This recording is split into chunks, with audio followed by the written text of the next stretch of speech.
All right, let's see here. Try to do some final adjusting. Right. Doesn't look like there's really anybody in here yet, but let's see how that looks. All right, I think that looks pretty well. So if I'm in the middle of doing something or whatever, I'll try to look at the comments. Sorry that the brewing structure kind of looks a little haphazard right now. I try to put up some wind blocks. It's pretty windy today. It's pretty cool outside today as well. We're right at 50-ish degrees, 52 or so. So not a big problem there. Um, what's going on over there? Looked like there was some weird buffering or something. Anyways, so today's project is going to be a kettle sour, kind of like a blender wise. I'm calling it a blender wise. So we're doing 50% wheat, 50% Pilsen malt. Both of these grains were left over from the project I did with Tex Malt. I got a little extra grain left over from some of that, and it's time to use some of it up, get it out of the way of the brew house and all that. So I'm excited to kind of see what exactly happens with all that. We're gonna also use the escarpment. They had a Quake variant that looked interesting to go in a kettle sour Berliner type beer, and they also have a lacto as well. So I'll be using both of those for this brew. I'm kind of up against the wall here on this one. I really needed to probably brew this a few days ago, if not a week or so ago, but I'm at the point where I'm kind of like at the last minute of brewing this. I typically don't brew like that. Most of the time I'm a little ahead of schedule, but holidays and life and everything else. To note, we're outside. It's pretty windy, as I said, so you'll have to excuse any noises. I live in a neighborhood that's intersects two major highways, so sometimes there's some loud trucks and construction stuff going on some of the highway projects that are going on here. Also, please note that I kind of like live on a homestead, so I've got some chickens, so you may hear them or the dogs coming out or the kids coming out to play in the backyard while I'm brewing. Um, so there's probably going to be some ambient noise. If you have a hard time hearing me, I guess just say so in the chat. I'll try to view the chat as I can. So, with all that said, let's get brewing and see what happens here. Um, I, I went ahead and measured out all the water salts for the water additions for that. So, basically, I've got my water ready to go in the kettle, and let's do it.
All right, so again, today's brew is going to be a Blennerwise Kettle Sour.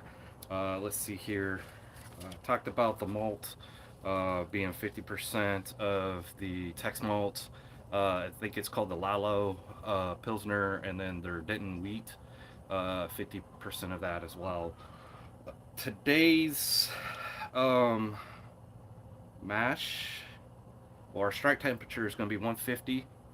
And then our mash temperature is going to be 148. And then we're doing a 75-minute mash on this.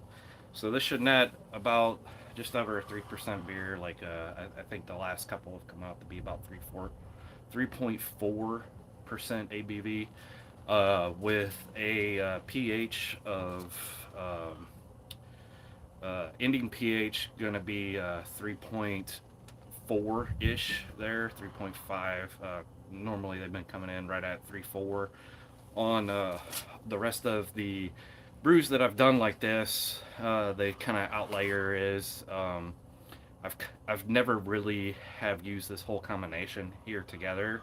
So I'm expecting some similar results, but if we have some variations, we've got some different malts that we're using than we normally have. We're using a different lactose strain, and we're gonna use a different yeast for this. So, with all that being said, I kind of expect some good results out of this one. Um, we'll just see what happens. So while we wait for our strike temperature to come up, I know I've talked to a few people on the last live stream that we did about what do you do while you wait for your strike water to come up. What do you do while you mash, brewing related or non-brewing related. Normally, I listen to some music. Most of the music that I listen to would be in the metal genre. I'll listen to a lot of like Slipknot and stuff like that. I also like to listen to like a lot of nerdcore type music, being like Flowbots and stuff like that. I'll also try to knock out some chores while I'm waiting for these heats to come up. So, what do you do? That's kind of the base of what I do. I try to have everything pre-measured out, ready to go. All the grains milled and all that. I'm gonna go ahead and bump up this heat a little bit so we can kind of get going a little faster. I'm kind of getting a little later start to the brew day than I normally like to do. So let me kick that up, and I'm gonna go ahead and grab a beer. I missed the Advent beer from yesterday that I normally, or that we've been doing with my friends and stuff. So let me get this beer, and maybe we'll talk about that here real quick.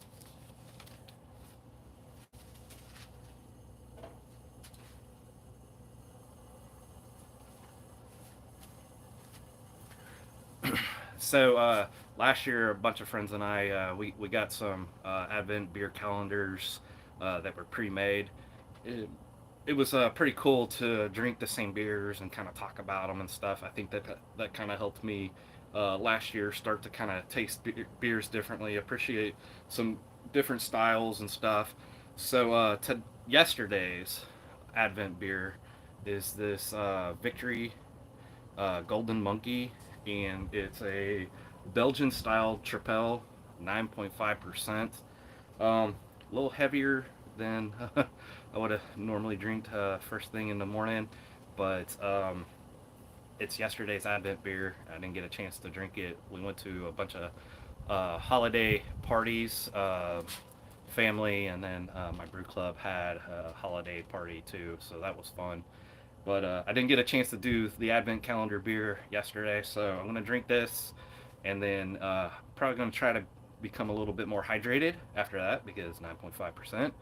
And a little bit later, I'll tap into today's Advent beer, which will be my addition to the Advent calendar beer.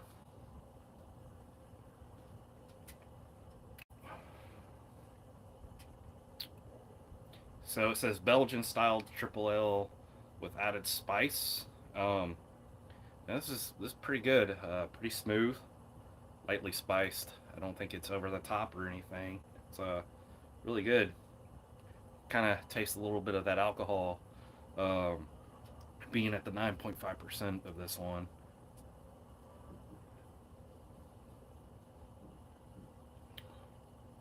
Decent mouthfeel.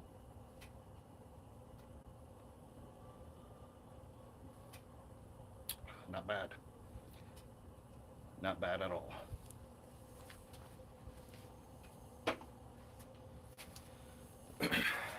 So, I've had some friends and fellow brew club members kind of ask me how I kettle sour, if I know anything about it.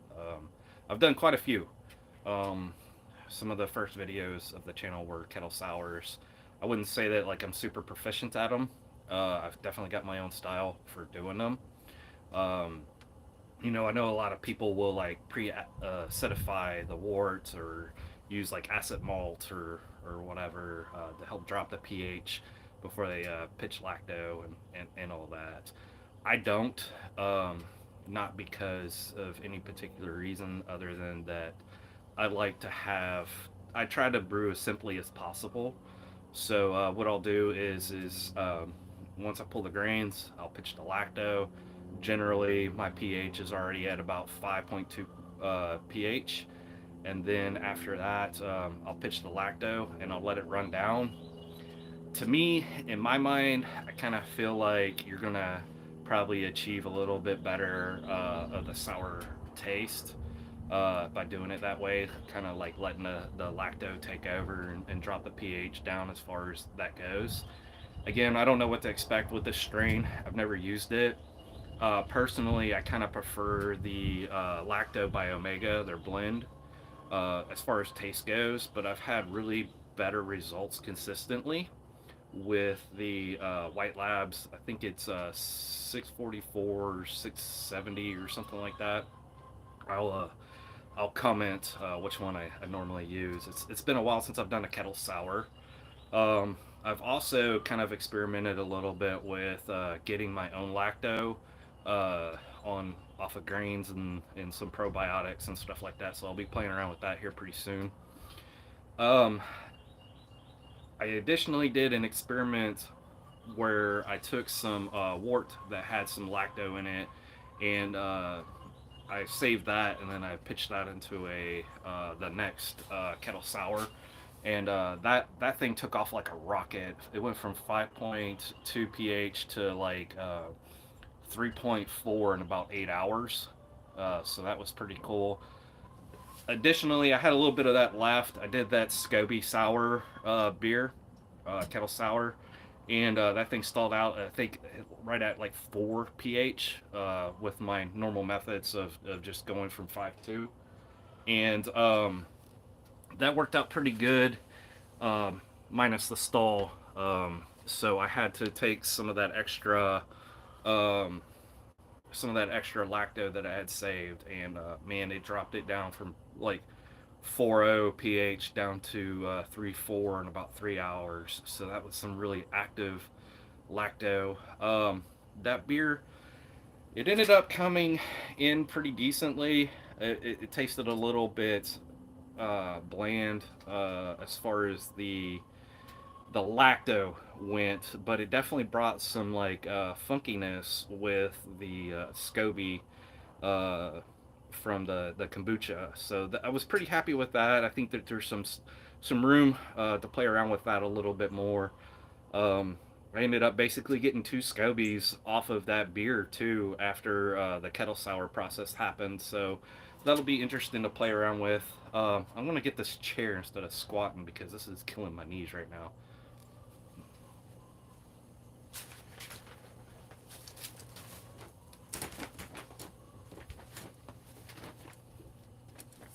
All right. So got a couple people here in the viewing. Flowbots for the win. Flowbots is awesome. Definitely like them for sure. Spose is kind of more of a goofier one, but oh, excuse me. Wow. Spose is another good one, but he's a little bit different though too. Let's see here. So, anybody, when do you guys normally add your brewing salts to the mash? Um, I or your water. I typically like to let it get about 10 or so degrees away from our our strike temperature, and add them in there. No particular reason, just feels right to me. I know some people will add their brewing salts into the mash. Um, yep. Sorry, keep looking over it. I don't want to overshoot the temperatures, and with it being a cold day today, I'm gonna have to monitor the temperatures a lot. I feel like, especially on this windy day, um, it is what it is.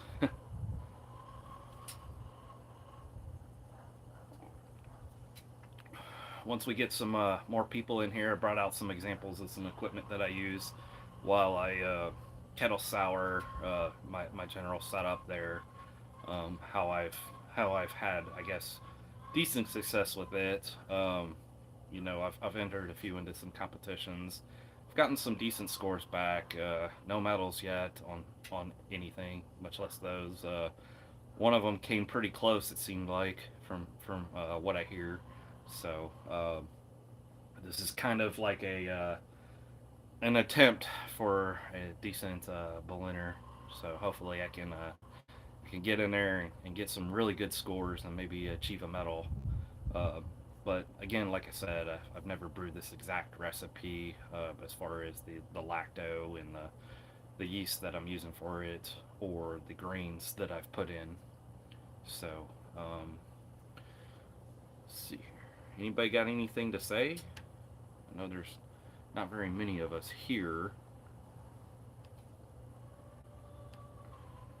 Let's see here.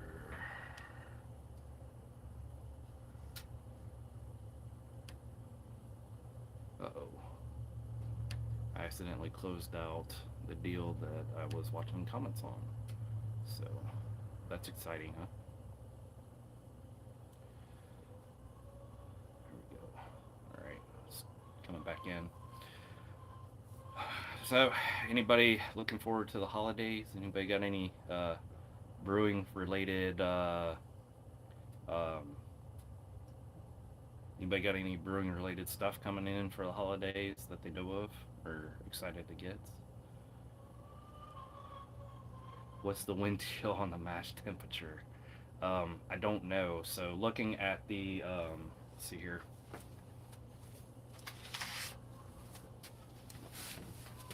So looking at the strike temperature and the mash temperature, we're only going to drop about 2 degrees. We don't have a whole lot of malt going into this.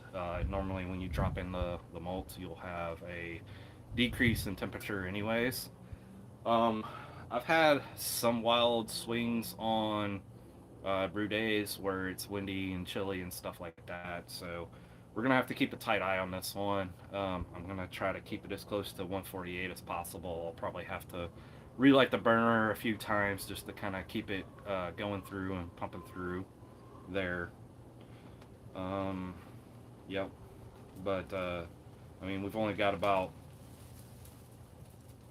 we've got 8 pounds of malt going into this, so it's not a whole lot to kind of keep that temperature going and steady there.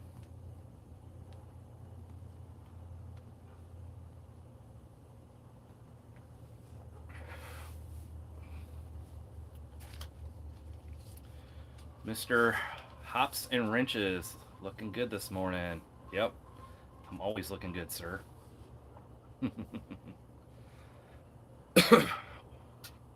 How are you doing, Mr. Hops and Wrenches? Hope you're doing well this morning. Hopefully that party didn't uh, get you too bad. I was lucky enough that I'm kind of monitored the situation throughout the day, so I didn't get too wasted.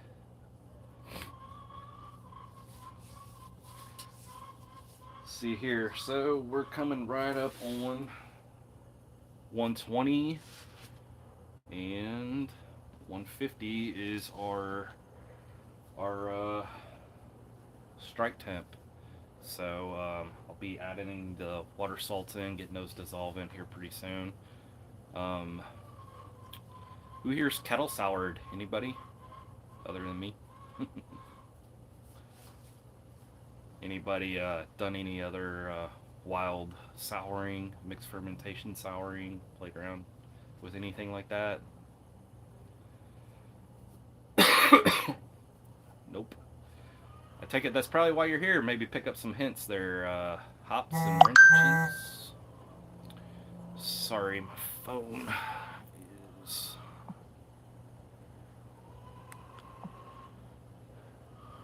text. So I'm streaming from my phone today. My plans going forward is to probably try to do a little bit uh, to do a little bit differently as far as the streams go here before too much longer. I've got some playing around with some tools and some techniques on how to stream a little bit better, a little bit more efficiently. I know the first stream that we did, we talked about, maybe adding a few cameras around the stream to be able to switch to see things like the kettle and grain pouring in, and somebody suggested the chicken cam. Yeah, the chickens. I tried to give them some chicken treats to be able to chill out while I do this, and they behave. They'll be getting the grains here before too much longer, so I'm sure they'll be happy about that.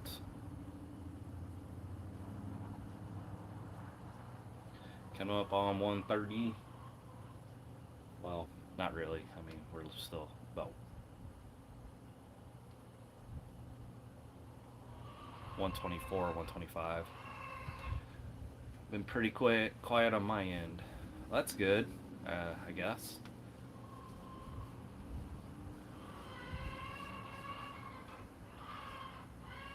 I'm gonna kick this up a little bit to kind of get it going a little bit faster.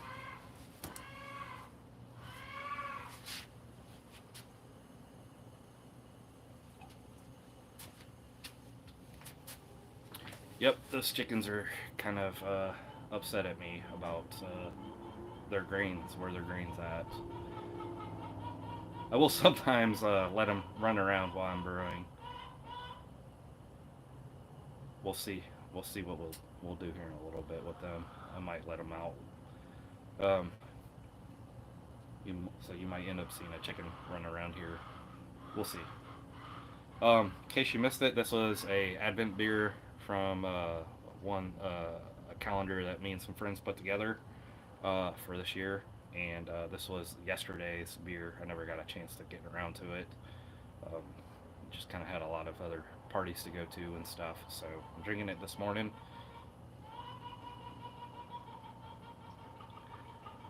Is there a way to up your volume output?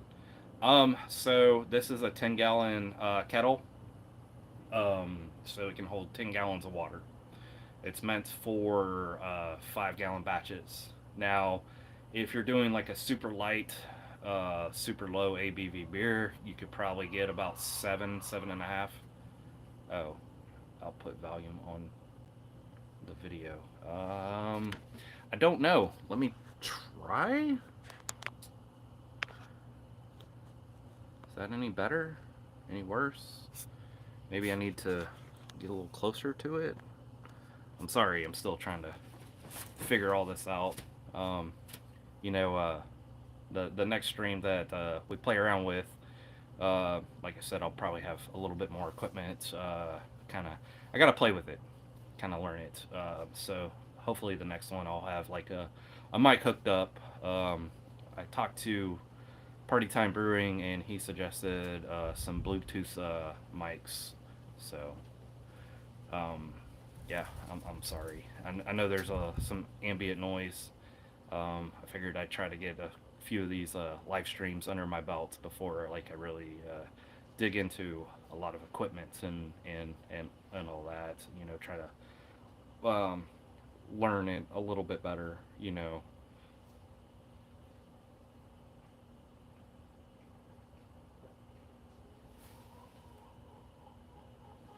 All All right, we're getting pretty close to 140, so I'm gonna go ahead and add the salts here, so that way we get that taken care of and they get dissolved before we throw in our malts.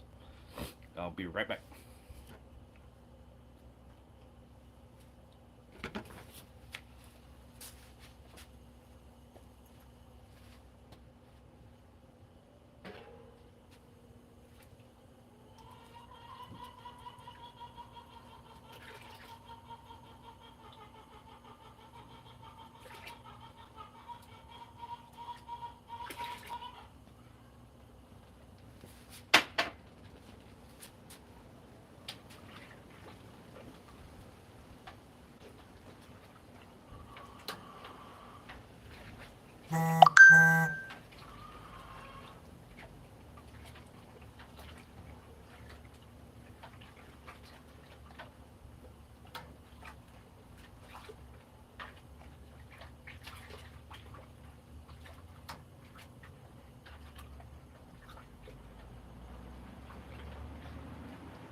All right, get that taken care of.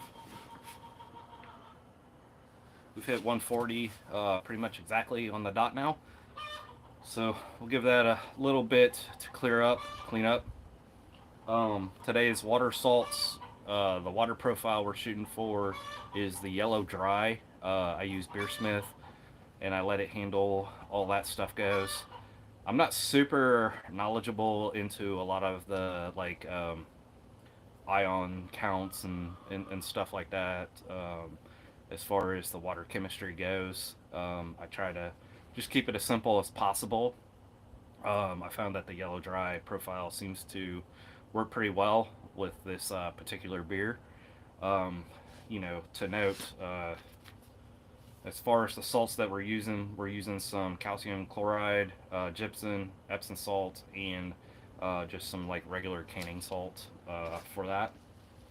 And like I said, I've brewed quite a few kettle sours before, and it's worked well for me as far as that goes. It's one of the first improvements to brewing that I did about 2 years ago now, and it's really kind of helped the beer along. I feel like I recommend that be one of the first things that people start to tackle when they start trying to look for how to make better beer.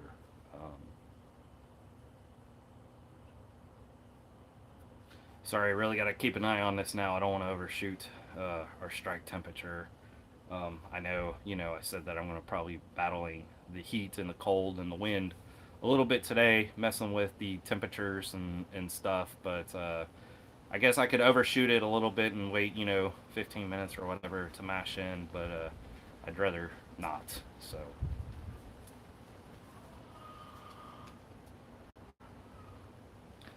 um, I, to answer your question though on the value output, like I said, hopefully it's better now. I don't know. Um, Now that I'm sitting a little closer to my phone. The next stream, I plan on using a better camera setup and not relying so much on the phone. And hopefully, I'll have some kind of better mic setup for that to work a little bit better. Apologize for any of the ambient sounds and stuff like that, but it kind of is what it is right now for the stream. Sorry.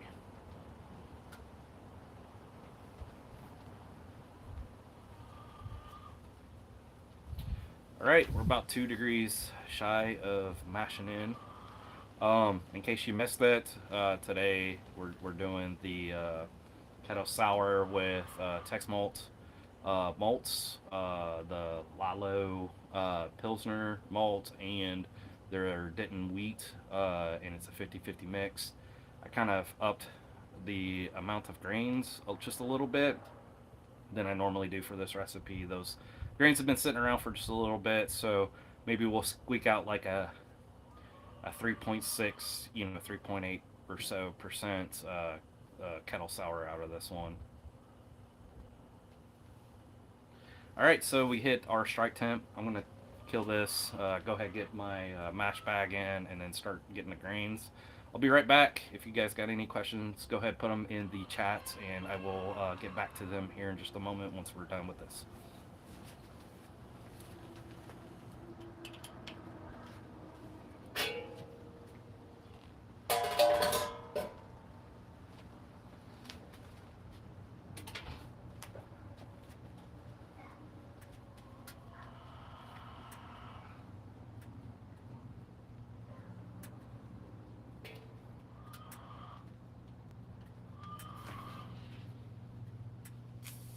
Dada, she's fight over me.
So, we're back. Still at 150, so that's good. Um, as far as the malts going in there, to me, that's one of the best smells in the world. Mashing in, I really love that smell. I know a lot of people like when they drop the hops in for their hop additions, but to me, I just love that once malts hit those hits the hot water, just that smell is amazing to me. I love it every time. Um, I don't know if there's really any style that I've brewed where I like it any better. Um, I really liked it. Um, the stouts really seem to be a little bit sweeter. Any thoughts on how the stream went with CH? Yeah, so I loved it. I had a great time. I hope all the other guys did too. Um, that was a pretty fun stream to be on. Hopefully I'll be able to come on again at some point in time. I don't know, but I had a great time. It seemed like the other guys did too. We chatted about it a little bit after the stream ended. I had to get off a little bit earlier than they did. It was starting to get really late. I had to work the next day, kind of early riser, and I got to get into work early. So I couldn't hang with them too long there. But I had a great time. You know, uh, Hopefully everybody that watched it had a good time too. Were you there on the stream too? Did you watch it?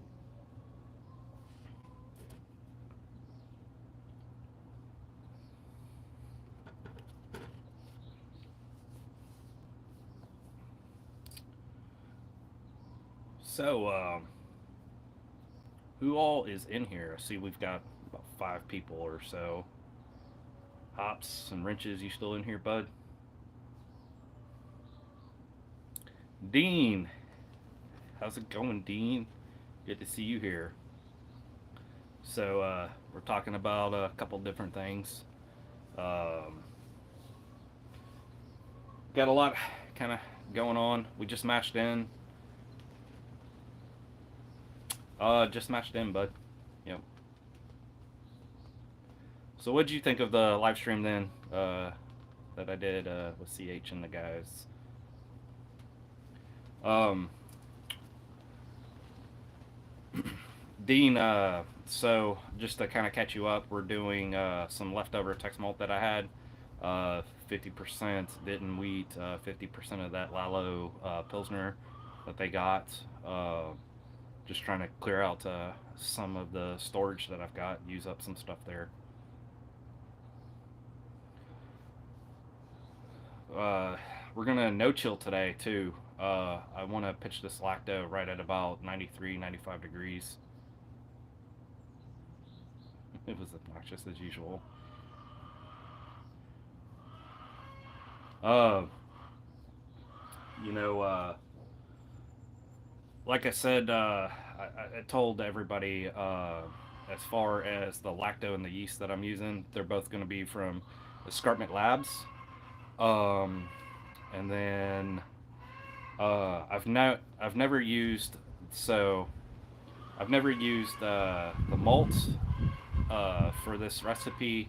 I've not used the lacto for this recipe before, and I've not used the yeast for this recipe. So it's going to be kind of, um, it's not going to be my standard recipe as of this far.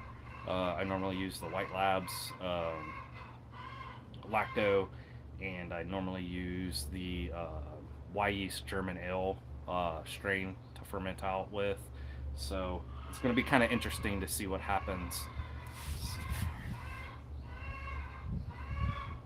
I need to go ahead and fire this kettle up. We've dropped about 4 degrees. Like I said, I really want to keep a tight temperature on this. So give me just a moment. I'll be right back.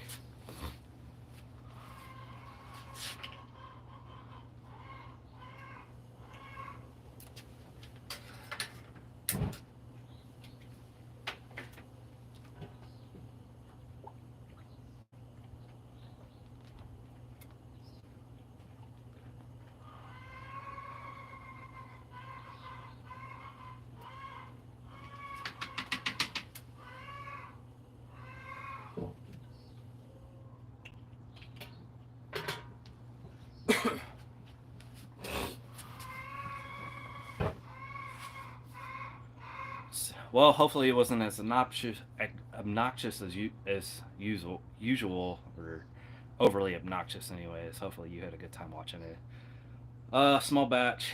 Hey, you're live. I thought this was recorded. Good morning, Northwest. Nope, not recorded. We're doing it live today. You know, I'm kind of digging this live deal where normally I set up the camera right over things and then all that. It's nice to kind of chat with other people while doing this. Break up the normalcy. You know what I mean? I will tell her that, Dean. Kevin made a good one with the Philly sour yeast. I haven't tried the Philly sour yeast. I plan to on a couple different brew ideas. Excuse me, that I've got. Um, Drinking this Advent beer this morning. It's kind of higher, and so you'll have to excuse me for belching. But the Philly sour yeast, I really want to try it out. So got a couple ideas for that. I think I had one. I don't know if you've ever seen it.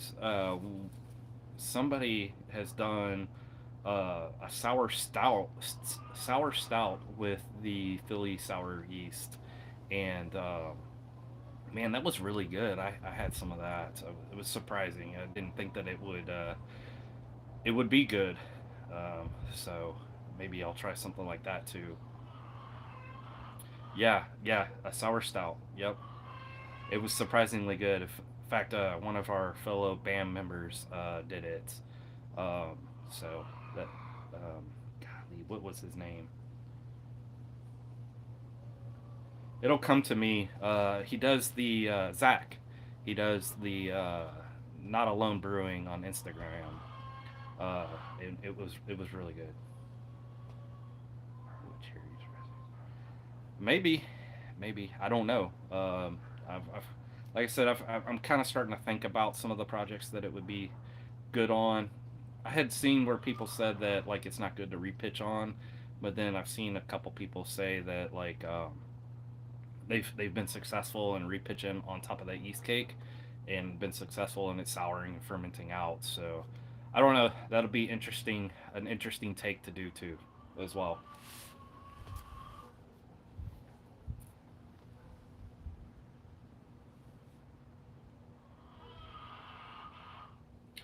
Still holding pretty good on the temperature so far. So, yep.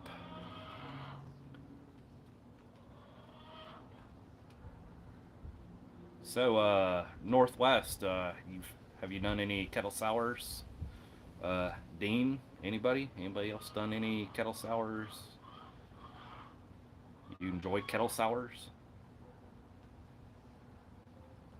Guess who's coming up with a brew schedule today?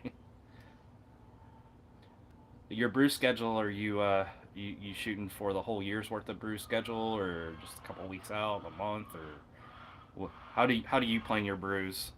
Um, since starting the channel, I've tried to do it like by year. Um, Now, as far as then there'll be a couple random ones spread out through there. Some of the ones get bumped so far.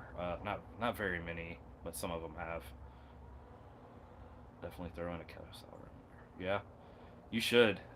They're fun to do. I think the like first one that you do, if you've never done one, can be kind of hectic. Just because there's a couple different steps to do, and it kind of breaks up the what we normally do traditionally. As far as brewing. No, I haven't done any sours. I'm not a big fan. I can drink one, and that's about it. I've heard that before from several people. Um, kettle kettle sours versus like mixed fermentation sours. I kind of think that kettle sours are a little bit more approachable. So I don't know if you've ever had a kettle sour or not. And there's a lot of variants there too. With the kettle sours, like I said, I think that they're a lot more approachable. I think that they take on things like fruit and whatever better too. So you can kind of you have a lot of playing ground on there. Kettle sours are kind of like that one dimensional souring. um, I didn't really understand what that was until after I had brewed a few of them, and then I started getting into the like mixed fermentation beers commercially and trying those, and then like you can tell that there's an obvious difference in like complexity. Um, so it's kind of fun and exciting, but I can respect not being a sour head or sour fan. I get that. I can see where it'd be off-putting. Schedule the days I'm going to brew, but not actually what I'll be brewing. I follow seasonally, but list. Gotcha. So when you do that, Dean, do you have a lot of ingredients and molds and stuff on hand, or how do you handle that? Do you have just a couple recipes stored, or do you have pretty much everything that you want to brew kind of already there?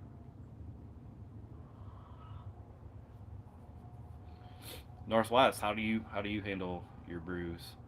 Do you schedule them?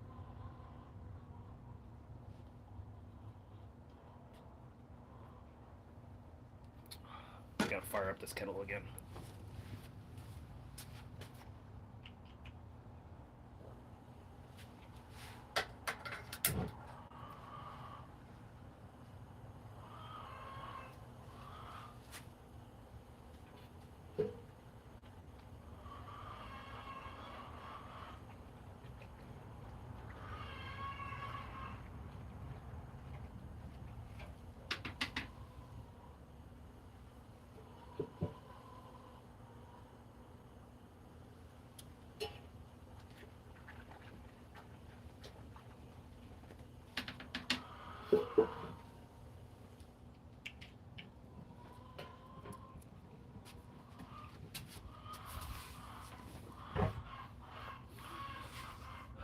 See here.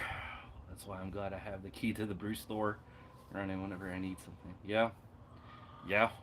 That's one of the perks of being a employee at a brew shop. Let's see here. I buy 55-pound sacks to brew rest. It's needed. I was to split up my brew days and overnight mash day. Well, Northwest, yeah, man, I would love to be able to have some kind of setup where I could like, do that. Unfortunately, right now I'm set up with a direct fire brew. I've thought about a couple different ways where I could kind of like have water heated and set up overnight and stuff, but it's all about trying to find those shortcut cuts a little bit and be able to play with some stuff like that. That would be pretty cool, like to be able to do that.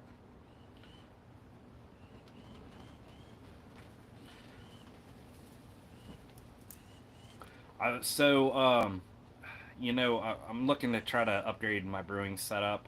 Um, I thought about doing the claw hammer deal.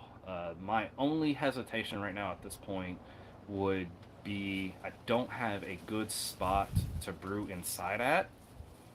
I guess I could probably like unplug the stove and plug their system into that and do it off of there. The laundry room's just too tight with the 220 plug right there. Um, and then as far as the rest of that goes, try to um, I thought about getting their kettle and just using it as a direct fire, and then that way, I still have the ability to upgrade later. My next upgrade will be a bigger kettle for sure. Not that 5 gallons is bad, but I feel limited with the grain bill accessibility or the ability to brew some bigger beers. If I want to do a barley wine on this, I'm either looking at a end result of like you know a 3 gallon or something like 2.5 gallons or something like that. If I really want something big, I think right now my limitations, without adding like malt extract or anything like that, I'm kind of stuck right around that like 1070 ish area, and sometimes that's even with like throwing in like lactose and whatnot. So, I want to try to be able to do bigger like all grain batches. I use their 120 volt. I wanted a 240, but my house is old. Yeah. I'm kind of in the same boat. I have an older house as well. We've had to wire in one 220 so far. I talked to my buddy who's electrician, and we talked about maybe putting a 240 out here on the back wall outside. That's an option. I don't know how I feel about it. We talked about maybe having some kind of different setup home wise, like moving or whatever too. So kind of been hesitant about buying that. And like I said, if I do buy it though, there's really no reason why I have to be stuck to it being electric at that point.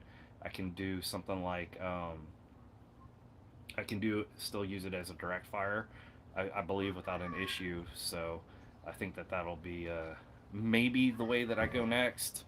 I really do feel like one of my next upgrades to the brewery is going to be like a stainless steel fermenter.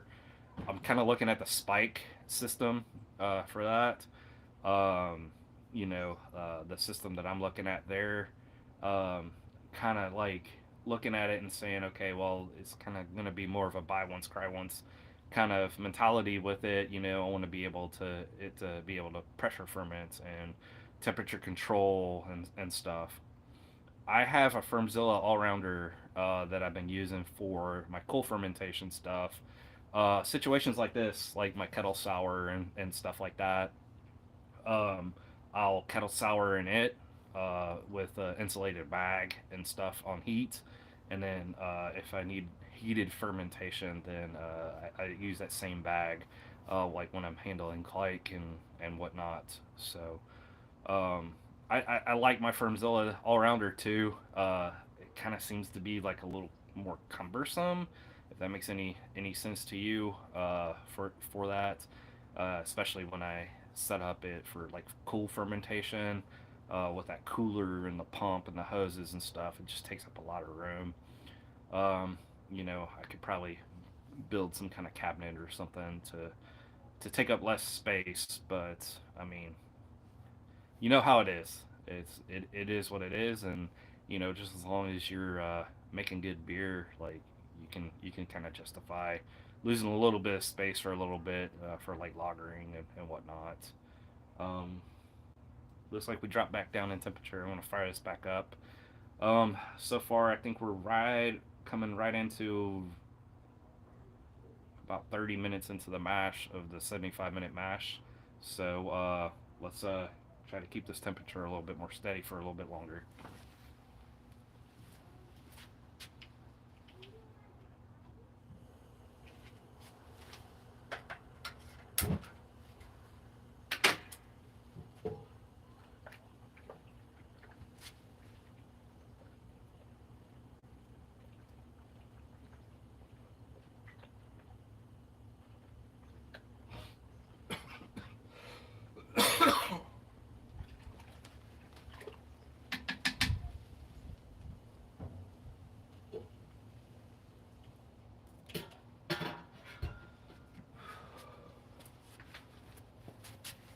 All right. So, as far as some of the equipment that I use for like kettle souring, I brought it out here to give some examples of what I do and how I've been successful in doing that. And so, first and foremost,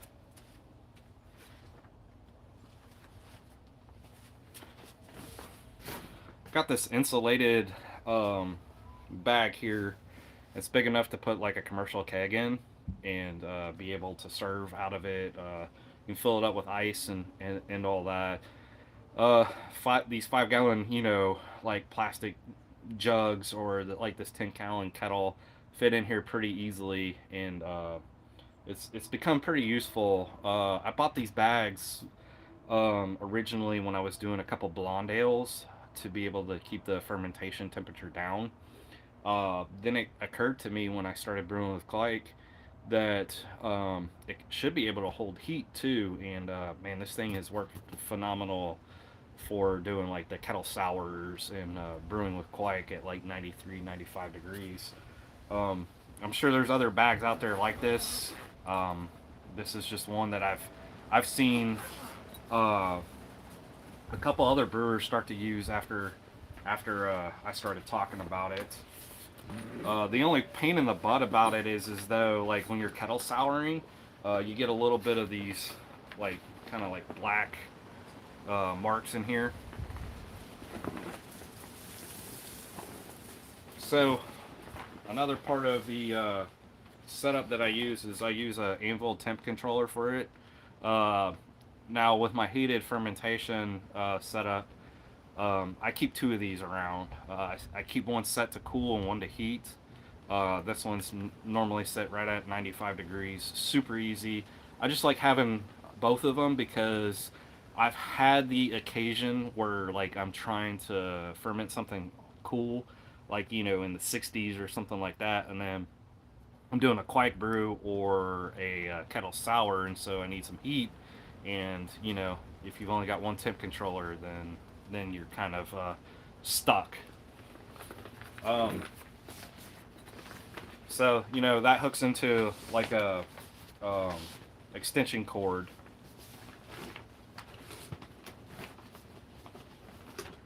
Then I use two heating pads like you would for like sore muscles and stuff. Um, for the heat.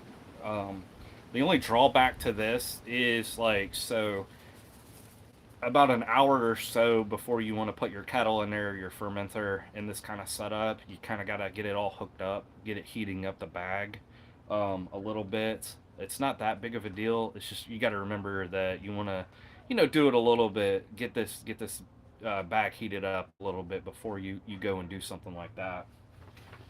But both of those, I'm not seeing it in here. Normally I keep all this stuff together, but so both of those heating pads, uh, I'll hook into like a splitter plug that goes into that temp controller, and man, this setup seems to work pretty well for me as like a really cheap and easy thing to do. When I came up with this kind of like setup that I've been using, I already had the heating pads, I already had the splitter plug, I already had the bag. Really, all I needed to do was just get another temperature controller to be able to just have on hand for when I want to do this stuff. Um, and so the only other thing that's not in this kit that I'll use is I'll use like a brown beer bottle. I'll fill it 3/4 of the way up, put that temperature plug in there, and go from there on it. Let's see here. Let's see. Oh, I see. With crawl hammer, you just set up the thermometer that holds it. Love an Inkbird. You can do both on one unit. Oh, really? I didn't know that.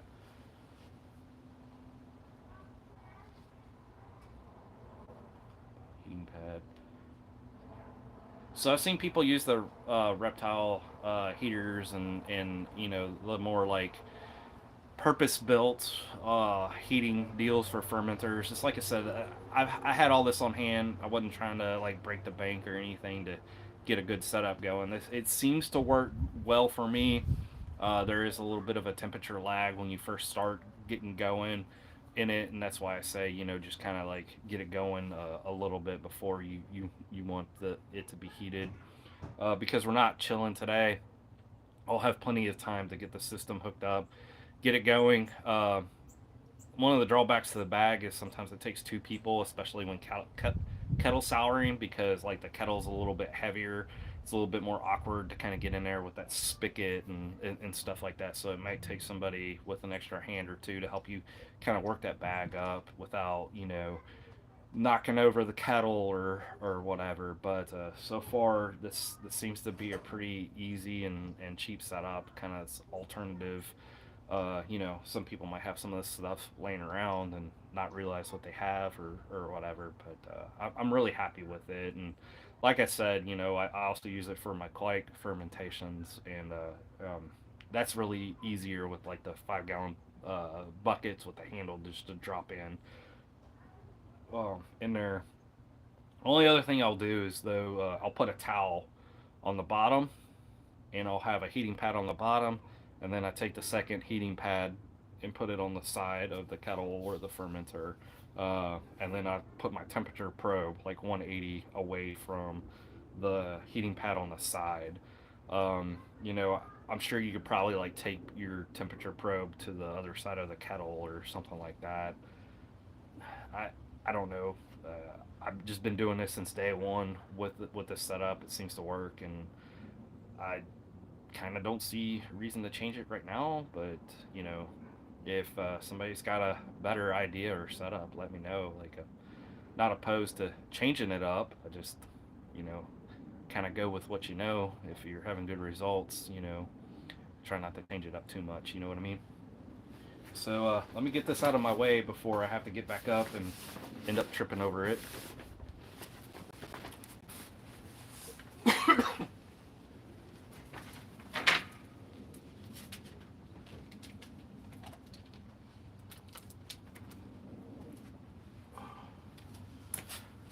All right, so take mine to the outside of the fermenter and insulate it with some foam. Okay.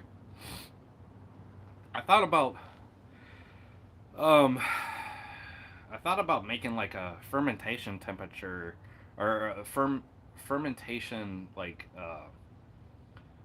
closet or whatever out of like that foam insulation board before, and I think that that would probably hold some heat well. Um, and then I thought about though too how to be able to incorporate that into like cool fermentation, and I just in my head it just kind of got to be too big and too bulky. So maybe that will be a project that I tackle later on. I don't really know. We'll just kind of have to see, what room and stuff gets allotted. Had nightmares of people setting a thermal well under, and then it doesn't hold pressure. Yeah, so I've got the Keyser that I've used for lagering before. Was having a hard time with like CO2 leaks and stuff like that, so the thought did cross my mind. But like currently, I have a beer fridge in the back, and yep, there you go. Beer fridge would be great if it wasn't for all that beer. Um, and then we have another freezer. Like we'll buy partial cows after slaughter, and like pork and stock up on like sausage and stuff like that. So like kind of tapped out, and I'd be really worried about putting another big appliance in this house. I need to finish up like the wiring repair, kind of like you said, for an older house, getting some circuits kind of separated from each other and have some more dedicated circuits before I got too wild with too many more upgrades as far as that goes. So it's kind of one of those things. Well, I could lose the beer fridge that's also storing, all the extra hops and some of the fruits and stuff that I have planned for future brews for like a fermentation temperature or controlled environment, or I can kind of still keep with the system setups that I have right now and kind of keep what I got at a lower, like footprint cost or whatever. You know, with a fridge, I don't know how many really brews that I could get into there. I've tried to cold crash before in that thing, and it was difficult to get the carboy in and out of, and so kind of like a little worried about it. Like if I could put like two or three like fermenters in there, it'd probably be better just to get like a freezer, one of those open top freezers, and have that kind of a situation. I don't know. I just kind of been digging what I'm doing, though it's not like super perfect either. We've dropped a little bit more in temperature. It's time to fire it back up and you know keep that temperature nice and tight for the mash.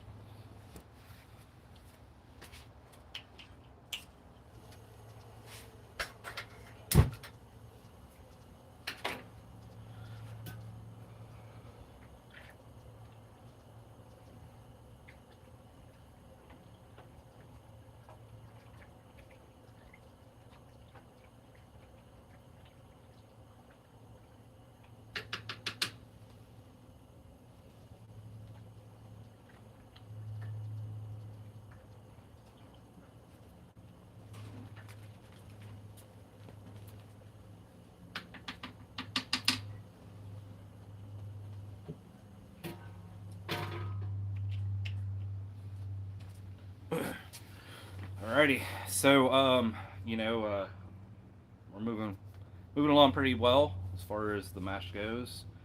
Let's see here. I think we've got about 45 more minutes or so left into that.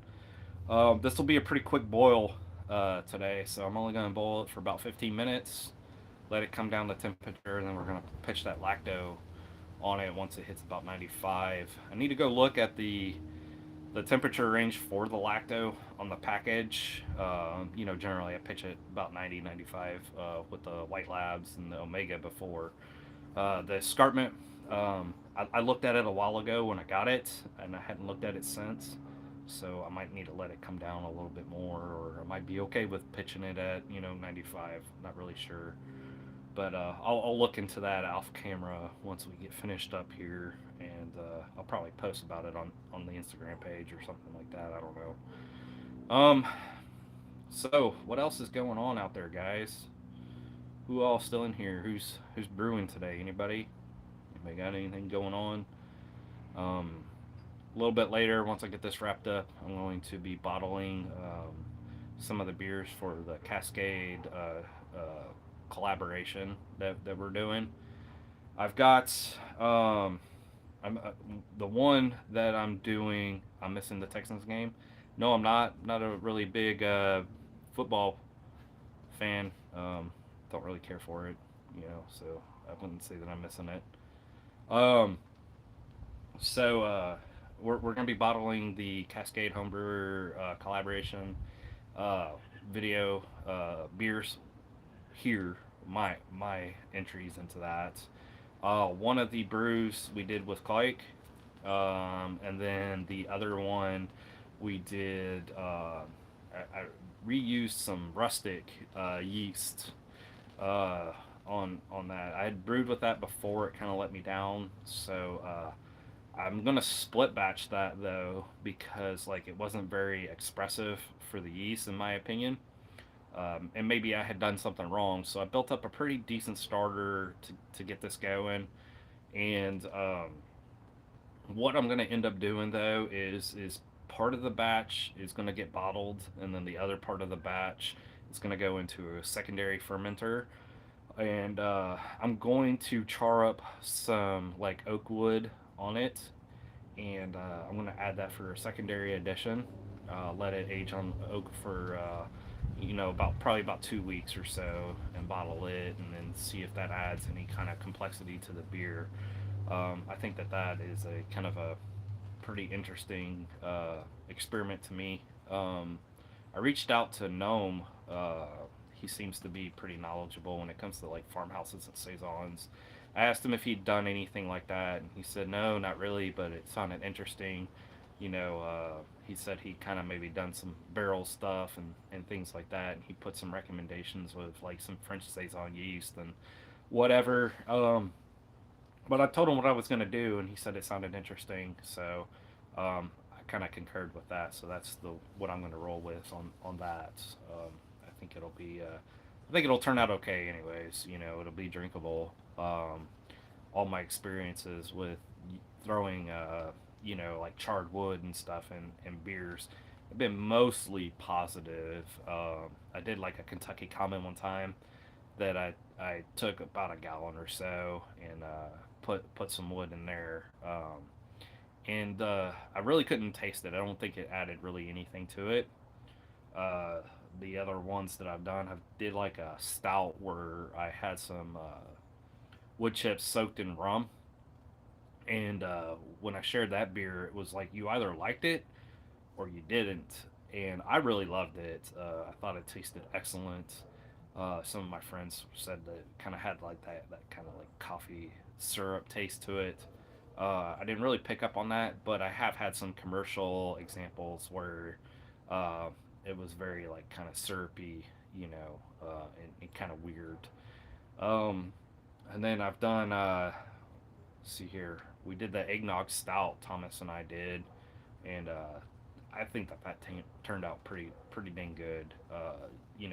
Now that it's set up for about a year, I wish I would have left a little bit more of that hidden away instead of drinking it and sharing it so much at the very beginning.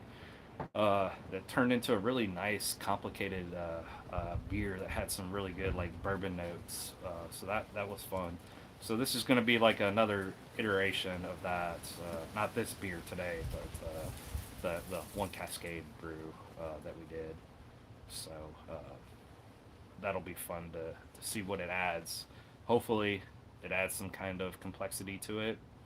But we'll see. Kind of just name of the game, playing around and seeing what works well, what you enjoy better, and going from there.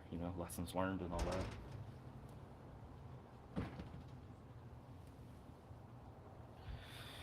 Time to fire back up again.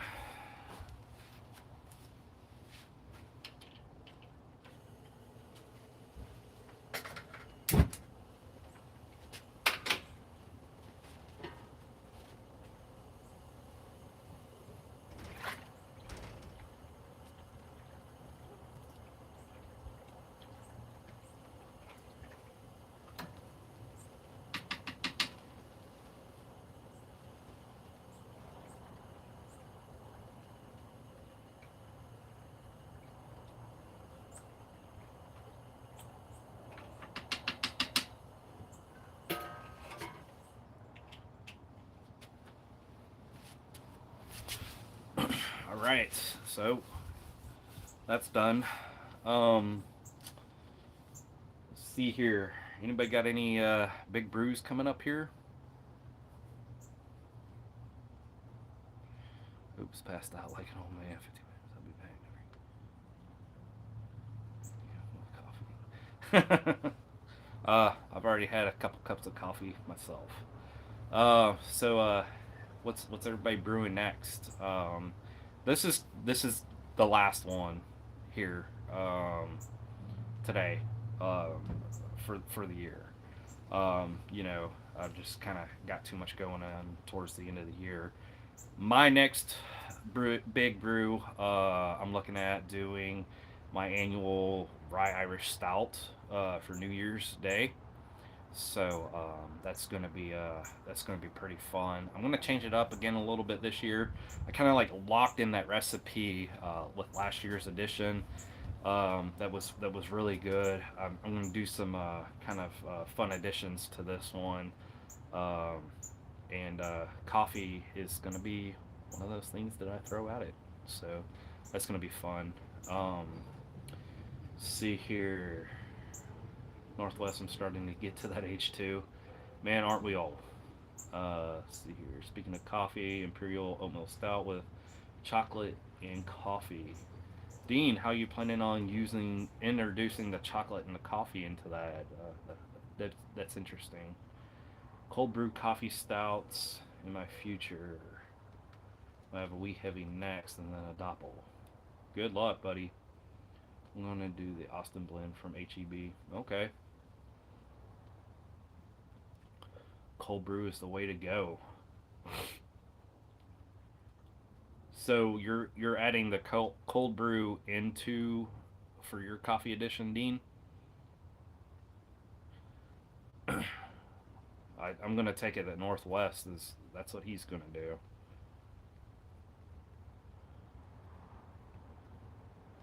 I've brewed with coffee beans one time. Uh, I bought a kit, like an extract kit, and they sent like a pound of beans, and they just said to like not crush them or anything like that, and basically use it as a secondary. The keg don't use the script. Okay, cold brew is the best option. Much better. Yeah, that, I've heard that too. I'm thinking that I'm thinking what I'm gonna do for my rye Irish stout with the coffee beans. I've got a couple ideas. So the first one was I was thinking about taking some coffee beans and throwing them in at like flame out for like 5 minutes or so. Adjust my hop additions just a little bit to kind of like compensate for that bitterness that coffee will add to it. I don't have any scientific data to know like how much I should do or whatever. Um, or I was thinking about taking the coffee beans and putting them in that like a hop sack with a magnet, and then kind of just using it for dry hop. 92.5% beer, 7.5% cold brew. So I take it that you have used some cold brew before in some beers. Uh, what what kind have you done? Yeah, I'm gonna say I think he does have it locked in. I think they do. Virtuously no astringency with cold brew. Yeah, and I also thought about like doing some like cold steep cold brew additions to like the rye Irish style as well. So I don't know exactly where I'm going to land on that. I've got a couple more weeks to make up my mind. I think I think I might be able to get away with it a little bit better. It being a stout by doing like the coffee beans and just kind of keeping it simple that way. Addition. You know, if I was maybe to go do a blonde ale or like Kolsch or something like that and add coffee beans to it, I would probably be more interested in that cold brew method for sure. Add it to the primary. Okay. How long did you leave it in primary with the coffee beans or the cold brew? I'm sorry. Like, did you put it in when you pitched yeast, or was it just another addition like a couple days after fermentation kicked off?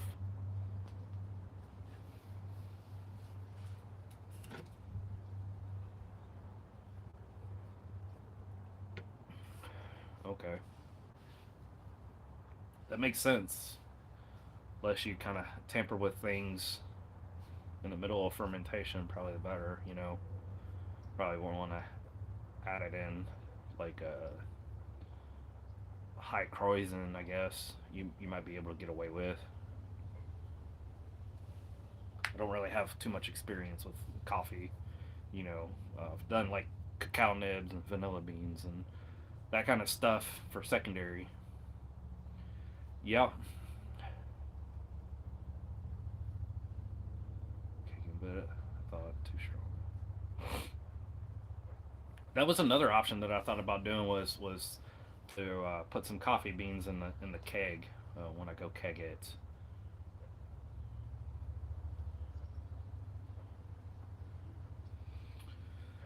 Time to fire it back up again.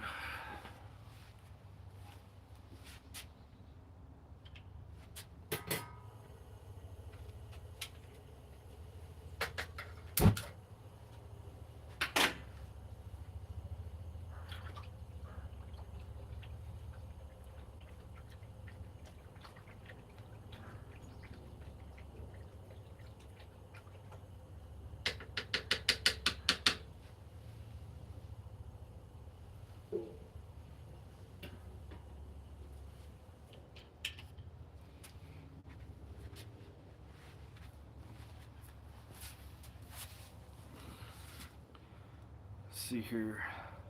Thought about getting some of those coffee beans.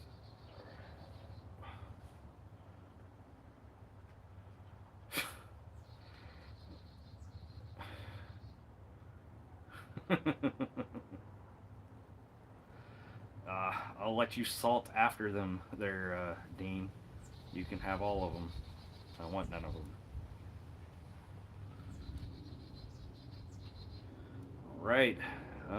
See here. Getting pretty close to the end of the mash now. So that's going to be pretty fun to go ahead and get this bowled for about 15 minutes or so.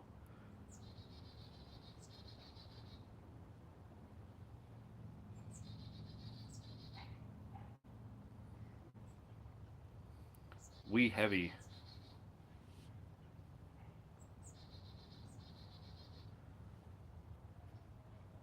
We heavy is one of those ones that's kind of like on my radar to brew. It's on my list to get done. I need to do a little bit more research into We Heavy. I've never really had too many like commercial examples, So I'm kind of going off of like those,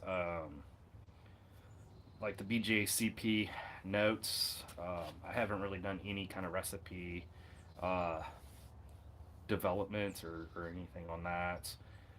The only one that I've ever really had, and I was gonna say I don't know if it's technically a wheat heavy, is here in Texas we have a brewing company called Real Ale, and they have like a called it's a beer called Real Heavy, and it comes in like those great big bombers, and that's like a time traveling device there. If you drink that whole bottle, you're gonna go take a nap. It's pretty good, but that's definitely meant to share with friends. Let's see here. Also, side note, I have named my brewery. Well, Dean, are you ready to share? Oh, you'll reveal it at the beginning of this year. Okay.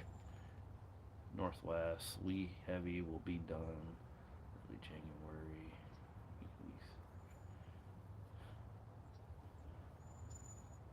All right, guys. I agree. I think Dean should reveal it now. Unless Dean wants to take over here for a minute in his discussion, on his stuff. But Dean's going to kind of take into a jump uh, for some content creating and stuff like that. So be on the lookout for that. Dean's super cool. We won't tell anyone, Dean. You heard it here first. Oh, Dean. It is basically already 2023.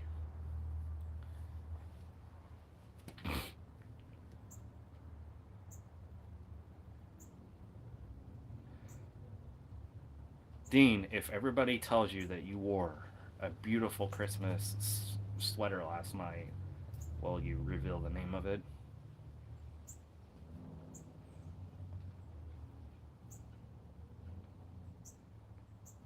I think you might as well just rip off the band aid and do it, dude. Unless you want to do like a live brew day with me and then we can announce it. That might be fun too. Stylish brewing will be more. So, stylish brewing is that gonna be it? Is that the name, or is he trolling us? What do you guys think? I think he's trolling us. Surely he wouldn't have named it stylish brewing.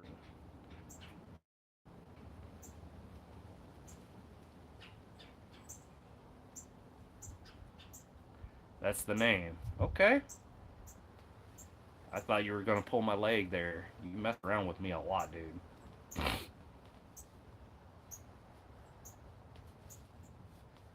Well, congratulations on naming your brewery, buddy. Are you are you gonna do YouTube under it or anything like that? You do be messing around with me a lot. Don't make my name mistake.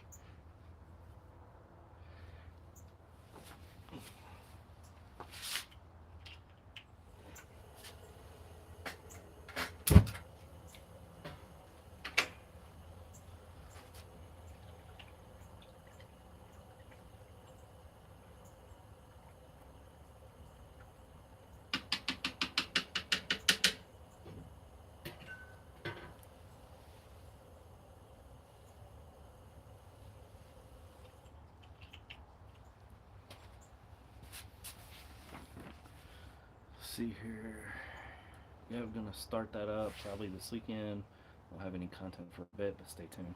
Yeah, so I'm excited for you, Dean. I'm excited for anybody that does content creating or wants to start. I think you should just do it and see what happens. It's been a fun journey. I feel like it's really pushed me to kind of step up my game, brewing, especially if I'm trying to present something.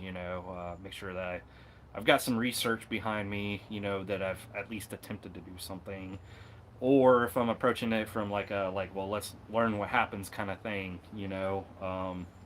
It's super exciting to kind of be contributing a little bit and learning and passing everything on. So, yep, congratulations, Dean.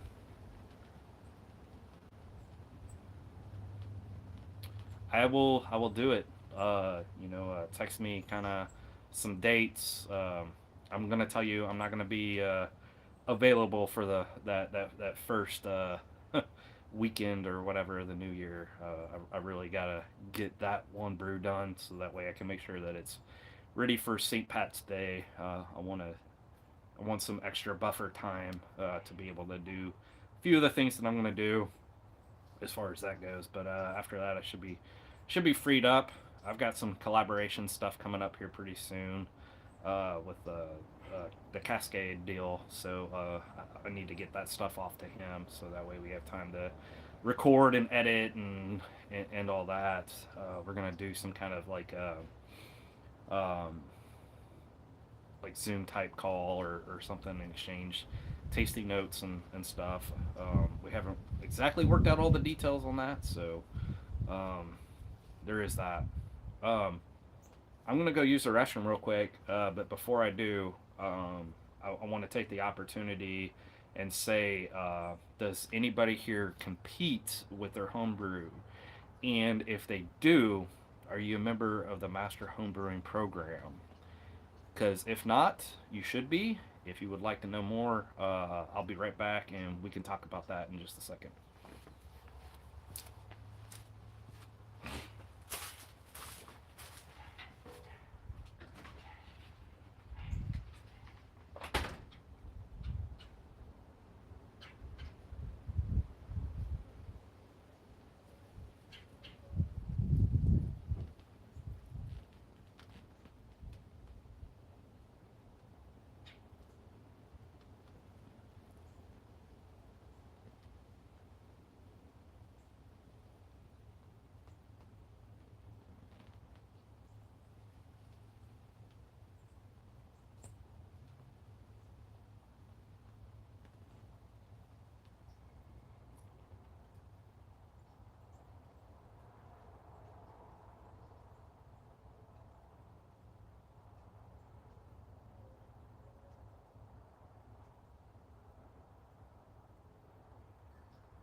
All right, so I'm back.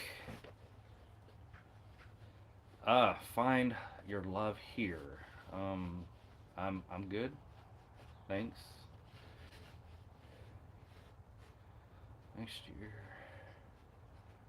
first company winner will be the Blue Bonnet one. Would love to win that Stein. Yeah, that's a pretty cool looking Stein.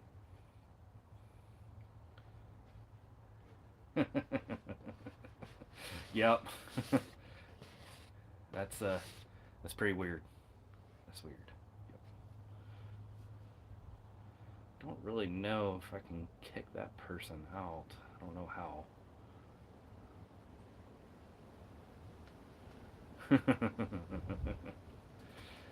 So for those that well, did I miss anything before all that? Let's see here. Let me see.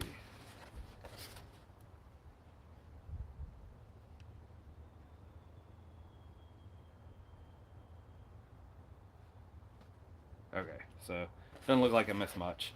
Um, so those that compete, or if you don't know what the Master Homebrewing Program is, it's a pretty cool program for people that do compete in homebrew competitions.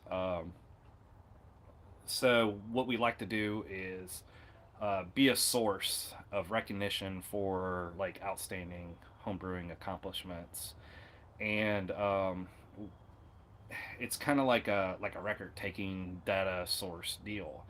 And we're on several different platforms. There's a Facebook group page that we're on and stuff like that. And so there's two different versions of it. There's the free version and there's the paid version. So both versions, you get a personalized data board or dashboard that helps keep track of the scores and stuff that you do when you enter competitions. You know, so you'll have like, for example, Berliner wise, and it'll say, oh, you know, your highest score was X here and stuff like that. And so that happens on both the free and the paid version. Now, on the paid version, which is cheap, I think it's like $25 a year, is we do these like rank things, And so when you start off, you're like a novice, and then you start turning in all your score sheets and stuff like that. And as you progress, you start to get these badges here. And so these badges are meant to, put on a hat or a shirt or whatever. And it's an identifier to other competitors, kind of like where you're at in the program. Fortunately, this year I ranked up 3 times. I actually skipped a rank during one of the last competitions. I had enough. I was on that teeter totter area, and one score sheet pushed me over one whole deal. So that was pretty cool. And so they've got all kinds of other little additional awards there. Becoming a member also helps you um, like it's a good group of people here, and there's people that do meads, ciders, and beers all in this group. And so, like, if you've got a question like, "Hey, I've got this beer. It tastes like this. It's not really to style," they'll help offer like maybe another style to be able to turn it into where you increase your chance of getting a higher score, getting those better feedbacks, for styles and whatnot. There, see that we've had a couple kind of questions come up while I was talking, so let's get to those real quick.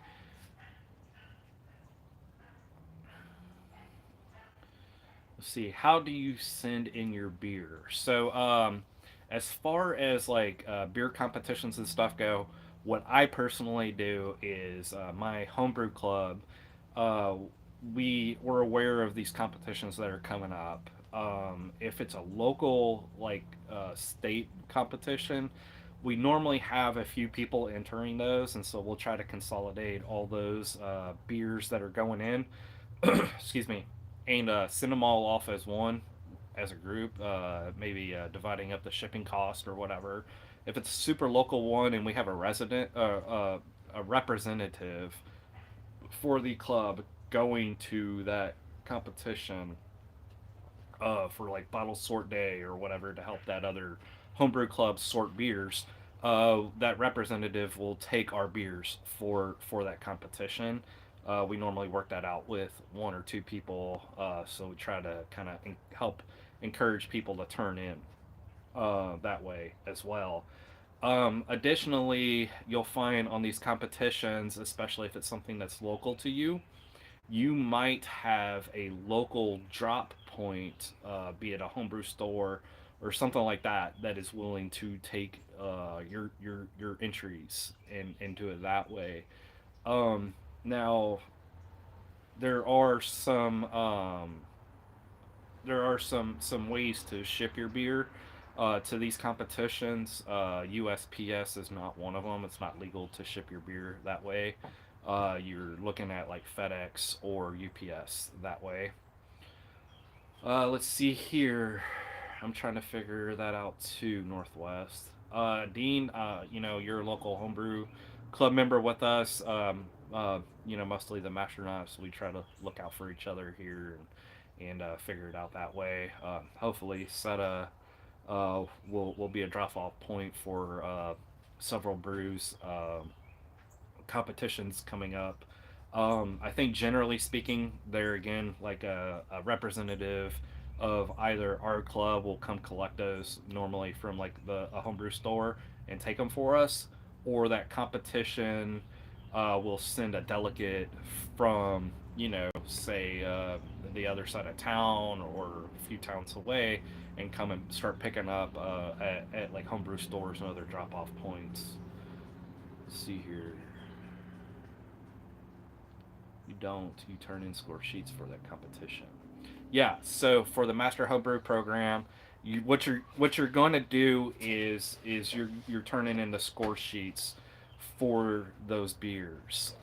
This isn't like the NHC or anything like that. You're not turning in those beers into NHP, the Master Homebrew program. You're taking your score sheets to rank up with. Now, some MHP members, we trade beers with each other to take tasting notes and stuff like that, and so that's kind of like on its own thing. That's not not necessarily like a club, uh, mandatory thing to do. So there's a lot of people in the club that are willing to help each other out though, as far as that goes. Let's see here. So our my local homebrew club, uh, we're called BAM, Bay Area Masternauts. We're here out of on the Gulf Coast side of Texas, and most of our members kind of come from like the Galveston County and a few surrounding counties around the area. I think maybe maybe like from South Houston on down. I think is pretty much the membership. A little further east, a little further west. There's some outliers that were Masternauts have maybe moved away from the general area, but still hold all those local ties and still compete as band members, as being due paid members. So that's one of the clubs I'm a member of. I'm also a member of the Master Homebrew program, and I was just recently installed as being an officer too for the Master Homebrew program. I really feel like it's an important program, especially if you're competing. You know, it doesn't really cost you a whole lot. Um, and really like bang for buck, man. You really get some pretty cool additional perks for being a member of it. You know, you got access to a lot of the top metal winning nationwide brewers, and you know that are willing to kind of help tell you, you know, hey, if you look at this recipe, you know, what am I doing wrong, or you know, oh, I only scored this, and they'll also help tell you, you know, hey, like this competition may not be worth it for you to enter. You know, they're slow to respond, or judging is awful. Don't waste your money here, kind of thing too. You know, and so there's a vault of information there with these people. And like I said too, it's not just beer either. It's wine, or it's ciders and meat as well. You know, there's some very top tier people practicing fermentation in that group, and you know. You would be amazed at how friendly everybody is. You know, it's kind of like a additional it's just like another extra like local homebrew club, but it's virtual, you know. And I mean the cost is pretty cheap, you know. I know that there's been a big push in the program for like homebrew clubs to be able to get all their members free membership if they buy it at the club level. So all right, well, we're closing in on the end of the mash, so it's about time to pull those grains, squeeze the bag, get all those sugars out, and then we'll be moving on into the bowl soon. We're gonna wrap up this brew day pretty quickly, so give me just a moment and get that handled, and I'll be right back. If you got any other questions or what I'm doing or anything like that, please feel free to throw them into the chat, and I will get to them in just a moment.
Be right back. I'm gonna go throw these greens to the chickens real quick. Make them happy. I'll be right back.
All right.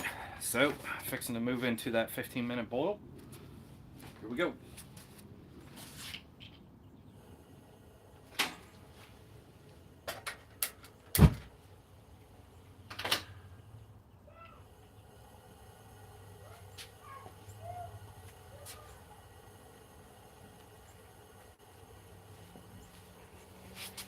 All right. Let's see here. Anything happened while I was gone? Hey, Michael. How's it going, bud? Good to finally see you here. I'm milking the cow. Squeeze or not to squeeze? That is the question. So I know that there's been a lot of people that say not to squeeze the bag. You'll pick up extrinsies and all kinds of other things. Don't really know if that's true. I've seen a lot of counteracting um, stuff, one way or the other on that. Give me 1 second here. One of the kids sounds like they need some help.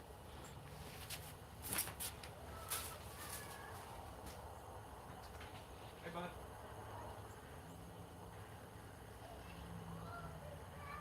Okay, 1 second.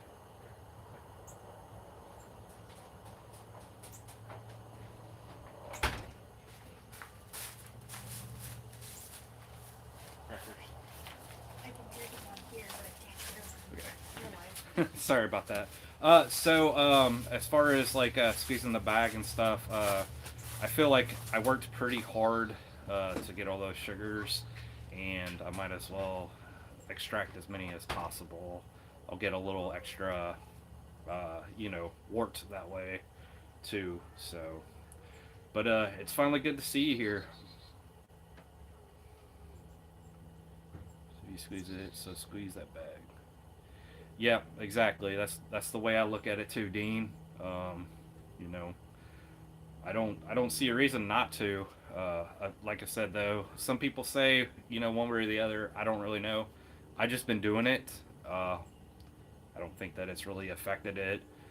I know some people had said though too before I had seen that like, oh, you'll get cloudy beer or whatever, but I've seen to make pretty clean beer before, pretty clear beer, especially in this style, like that Berliner Kettle sour type. I've seen to do pretty well getting them fairly crystal clear. So we're moving into that 15-minute boil. Basically, just gonna make sure that this wort is sanitary and ready to go into the fermenter. Um, so, Michael, have you done any kettle souring before? I know you brew like a lot of different styles.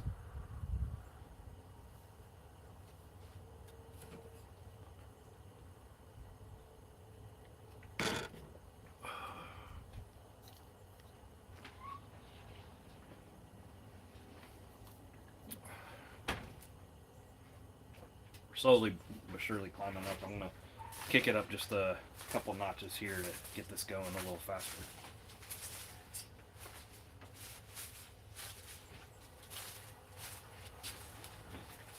Not only that, but it'll make it a little warmer here right now too. See here, not a big fan of kettle sours to be fair. That's a fair assessment. We talked about that too a little bit before earlier here in the stream. Uh,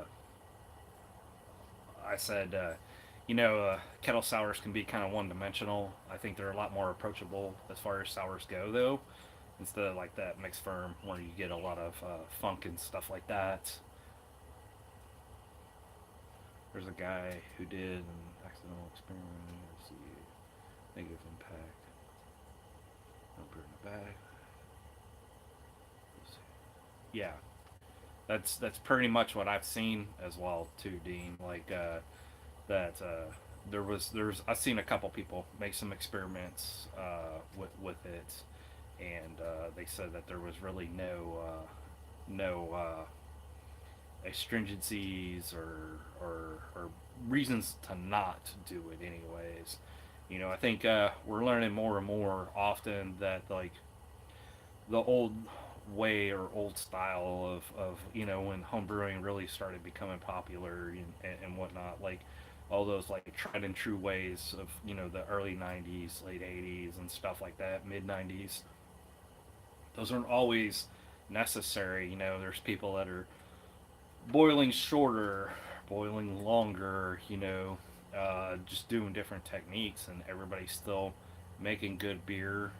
There's people that are winning awards and stuff like that, doing some of these alternative, you know, uh, setups and alternative theories and techniques and processes and stuff. I'm a big fan of raw ale. I catch a lot of flack for it, but that's a little bit more actually like historical and traditional, primal type brewing, so to speak. And I think there's a lot of things out there that we can use to change to make our own style of brewing. Don't really know a lot about. Oh, okay. Um, so kettle sours are pretty easy.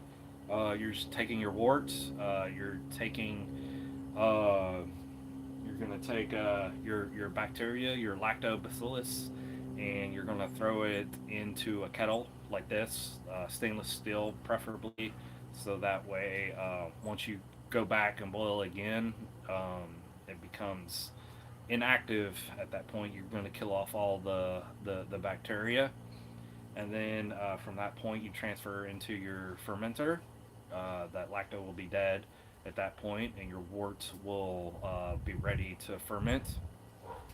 Typically, for my kettle sours, what I've been doing is my pH normally starts off at about 5.2, and I go ahead and pitch directly my lacto, and I'll let it run down to about 3.4 or so, and then I'll enter the second boil at that point, and from that point, then I'm ready to transfer it to the fermenter and let it ferment out. Generally, I've been getting about 3.2, 3.4 percent ABV out of these things, so nice, like kind of like slightly sour, slightly tart, low ABV beers that I generally like to keep on hand here for the summer when it's hot outside. I know it's December here, and it's like right at 60 degrees outside right now. Earlier it was much cooler.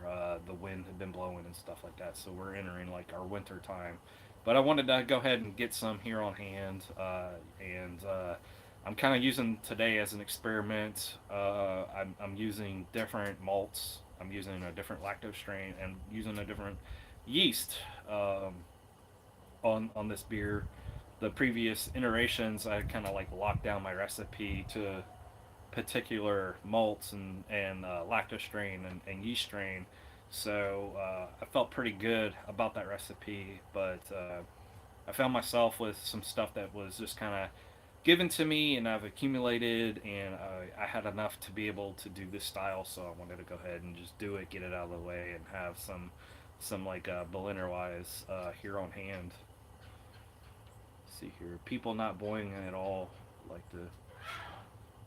Yeah, so raw ale is super easy. I kind of approach it the same way that I do this. The thing about raw ale that you need to, I guess, kind of account for is the grain absorption of the water. Because you're not boiling, you don't have a boil off rate.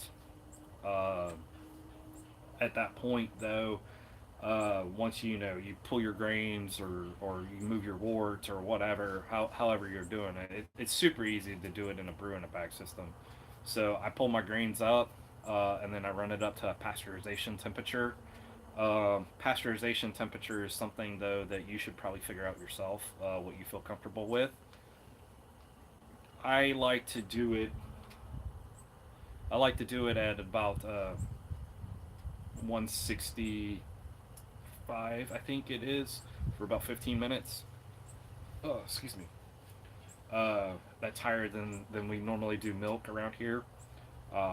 In the states, I know you're what, in like New Zealand, I think, or Australia, I believe. But so I like to do it about like 165 or so, for about 15 minutes. And the reason why I chose that temperature is because it's like right below what I found as like one of the agreed upon temperatures for the fermentation of DMS.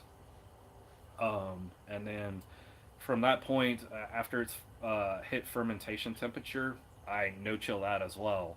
I let it come down to about 95, 93 degrees Fahrenheit, and then I'll transfer it over into my fermenter, and I'll pitch it with some quake. Normally I use Normally I use Voss for my raw ales. I've been kind of tempted to do a couple different other yeast strains as far as that goes. Uh, you know, but I've got some other ideas to do too. The way I do my raw ale isn't necessarily the only way to do it. There's several different ways to do it. My way of doing it, I've tried to come up with like a simple way to turn beer around fast, uh, and easy. I use a hop tea and things like that. So I almost debated about using this today as a raw ale experiment as well. So I kind of thought that might be cool. Maybe we'll do that next time. Maybe make out like a raw ale Berliner. That would probably be actually pretty good now that I think about it. But it's too late now. we already uh, we already had the water in there for boiling and stuff like that, and we're definitely past the pasteurization temperature. So there's kind of no going back now at this point. Might as well boil it and get it there in spot. 165 sounds about right. So yeah, that 165, like I said, that's the reason why I chose it. Um, you know, is it right or is it wrong? I don't really know. It felt right to me, so that's just kind of what I've been doing, and I've been, knock on wood, having very good luck with that. No infections or anything like that. There's a couple other things that you can do to help protect that wort, if you're doing a raw ale, like the juniper berries, juniper branches, and spruce and stuff like that. Yeah, so we went over water and salt additions earlier. I'm using RO water here, especially for today. I use RO water for every brew. I think the next raw ale I do, I'm going to maybe use some spring water for that. My so was for see, my salt additions were based off of the yellow dry profile found in Beersmith. When doing these kettle sours, these Berliners, I seem to have found that seems to be the one to really come through for that. Make some really crystal clear beer. Give me 1 second here.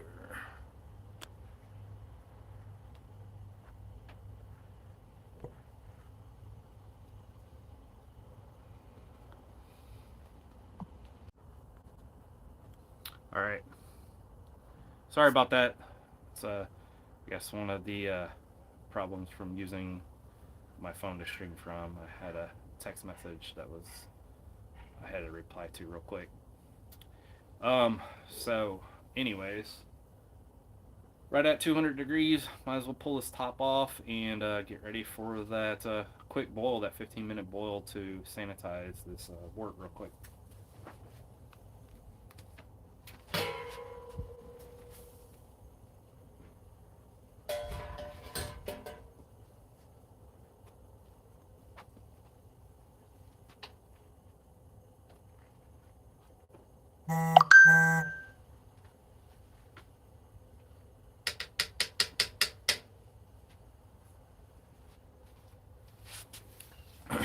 Right, so um, I kind of talked about it during the last um, live stream. About all the stuff at the top of the boil there, all the proteins and stuff. Do you scoop them out? Do you mix them in?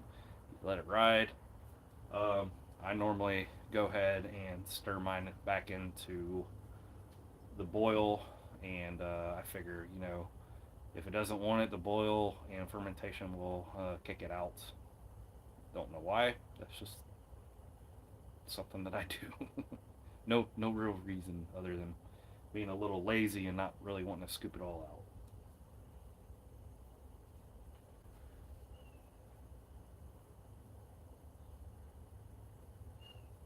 Hopefully, we'll start the boil here pretty soon.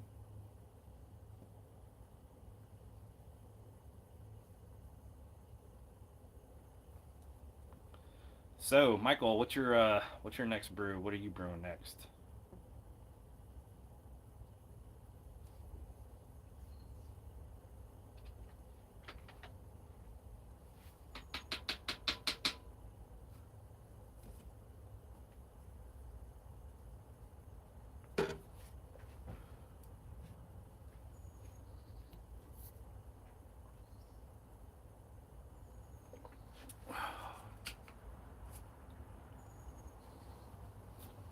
Yeah, I've been no chilling. I don't know,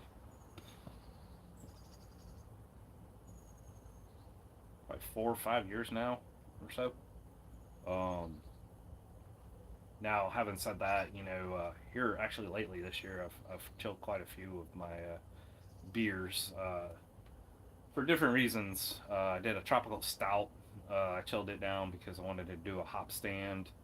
Uh, the Fire Ant Ale one I chilled because I wanted to just go ahead and get that going.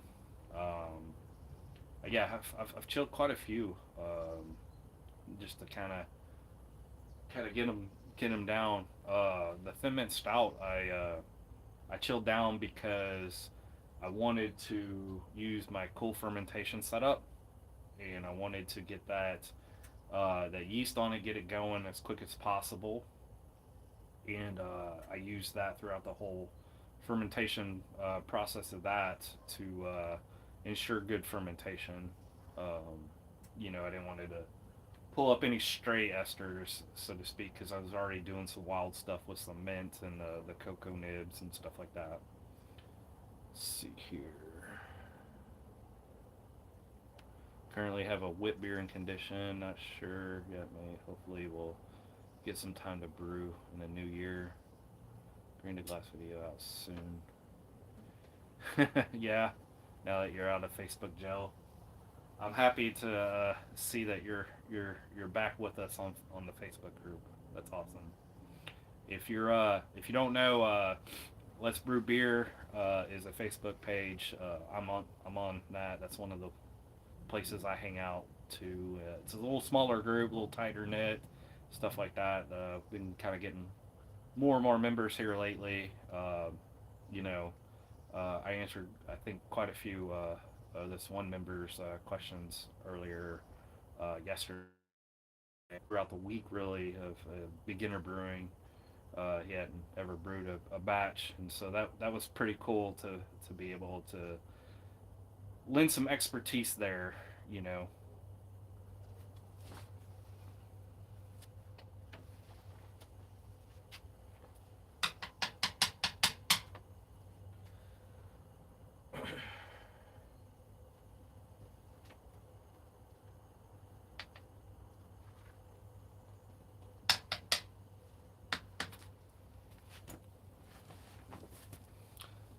This is the most slowest, nerve-wracking part of brewing, honestly, in my opinion. Is it going to boil soon? Is it going to get you? Is it going to boil over? How long is it going to take to break?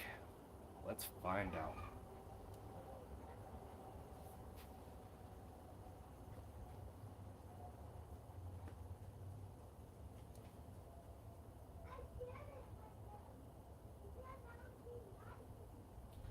All right, we're starting to foam up a little bit, so this is going to take a little bit of persuasion. So I'll be right back.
All right. So as soon as I got up, it pretty much started to break.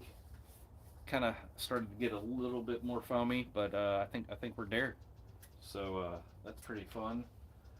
Now just going to. Yep. All right. I think we're good there. So 15 minutes and we're pretty good. Let's see here. Yeah, no problem, Michael. Anything you need, let me know. Let's see here. I started using anti-foam drops in my boil. I've thought about it, man, but I'm pretty good, you know. I mean, I can see where that would benefit people. Um, I got nothing against it. I just kind of one of those things like just I don't know. I don't have a good excuse not to.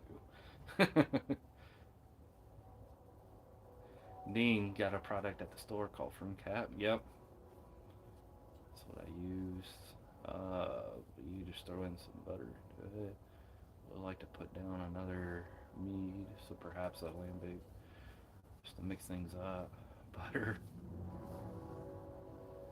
Hmm. I would have thought that like the fat and stuff from butter, all the oils and stuff, you would like mess up your head retention in the beer. Also, instead of nutrient, tomato paste. Huh. That's kind of wild. I don't really know.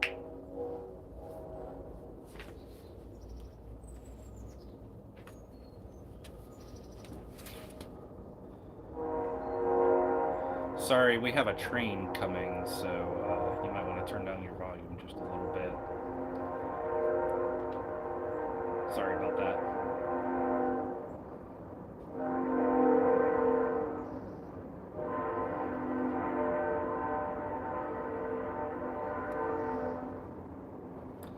Oh, the joys.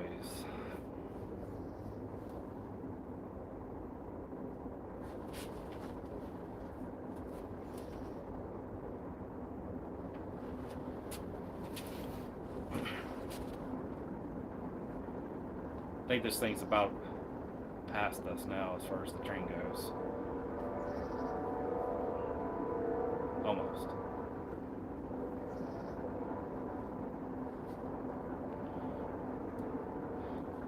So Northwest, when you're saying the Shiner technique, and we're gonna take it that you mean like moonshiner or distillers, correct? Because Dean and I, we live in Texas, and so we have a brewery called uh, Shiner Bock. And so when you first said Shiner, I was like, man, I don't think there's any way that Shiner Bock would be putting butter and tomato paste. So I'm just gonna assume that's what you mean there, especially after you put Jesse approved. Talking about Jesse from Still It. Yeah, yeah, that's kind of what I started thinking. I know Shiner Box kind of exploded in popularity, and it's outside the state of Texas now. You know, especially here lately. But yeah, I was just kind of like, hold on a second. You know, just kind of thought it would be funny. So today's boil will be 15 minutes. Once it comes down to pitching temperature for the lacto, which I believe is going to be 95 degrees. I'll have to check the package. Um, After that, once we hit our pH, which should be about 3.4 from 5.2 in this kettle, I'll bring this kettle back out. I'll fire it back up, and then that'll be a 45-minute boil. There will be one hop addition at 15 minutes into boil, and see here, and that will be with Magnum. Want a good clean hop there.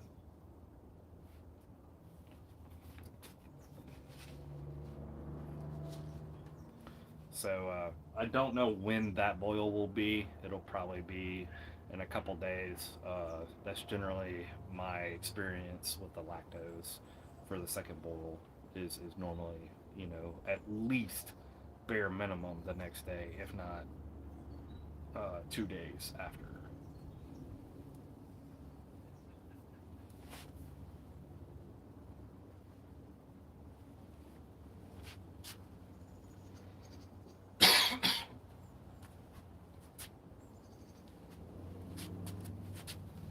Sorry, this wind's kind of messing a little bit with the flame, so want to another thing to keep an eye on. Sure, it's probably gonna mess with the boil off rate a little bit, but being a 15-minute boil, we're just trying to make sure that this thing gets sanitized essentially. Get it ready for the actual bacteria that we want to throw in there, and then I can make that up on the back end depending on volume there, and kind of just start making some adjustments. I'm not too worried about it. It's going to be more of a lighter beer, lower ABV. So um, if we end up with a little bit more wort, I'm not that worried about it. If we end up with a little bit less wort, I'm not that worried about it. It might be a little under or over that projected, 3.4, 3.6% ABV that we're looking for, that we're trying to shoot for out of this. If it gets up to about 4%, still not that worried about it. I don't think that I really want this thing to get too much far above that. I think then will start to go kind of more out of balance as far as the style goes and the recipe is designed for. With that little small doses of Magnum, and then with the sourness from the lacto there. So we'll just have to kind of see where this thing ends up. Again, different malts, different yeast, different lacto on this one. So kind of changed it way up than you're normally supposed to do on a recipe development, especially changing like one thing out, one variable at a time. I kind of changed up a lot, but I'm just trying to get some stuff out of the way, get it out of the stock. All right, cheers, Michael. Appreciate you stopping in, man. Hopefully you enjoy it. We'll catch you next time, maybe, or see you somewhere else, buddy. I appreciate you. Cheers, bud. Let's see here. We got what? Probably got about another, I don't know, 6 minutes or better left in the boil. So before we kind of wrap up the boil, anybody got anything they want to add? Anything they want to discuss? Please feel free to suggest some stuff here. How you digging the channel so far? Anything you want to see me do differently? How you like these live chats or live stream brew days so far?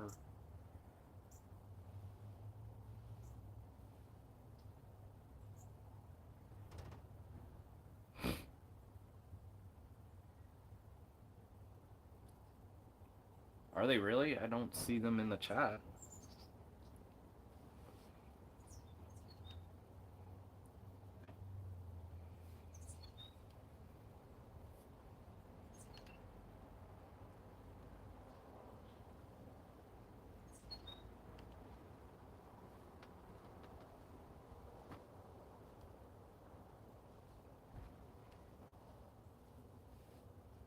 Hmm. I don't know.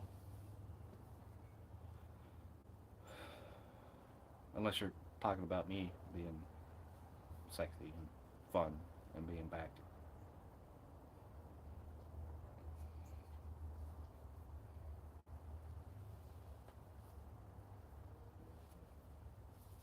Looks like our bowl's moving along pretty good, so that's good.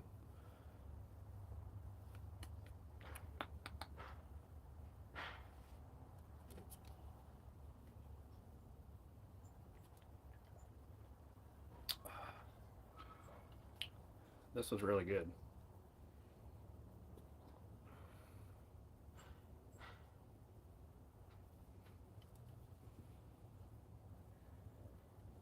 I don't know if I'd get a whole 6 pack of it though. Kind of hefty, you know what I mean? But that was a really good beer. Time to switch to water for a little bit.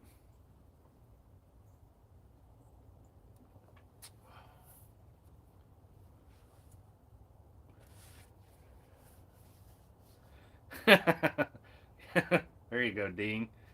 You've been watching them the whole time. Well, 2 hours and 15 minutes.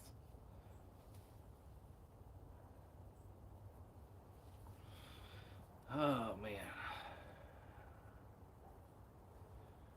y'all ridiculous. Yeah, I tried to see about blocking or removing. There weren't any tools that I could find easily accessible. I don't know what happened. Sorry. I I don't really particularly care for bots and stuff. My wife will tell you that I'm probably the only person that she knows that will argue with them on the internet. Trolls and bots. I don't know, can't let it go. But yep.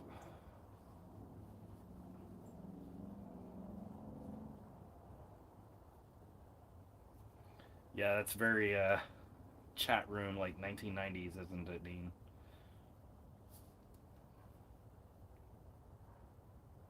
Hops and wrenches is still here and on the phone.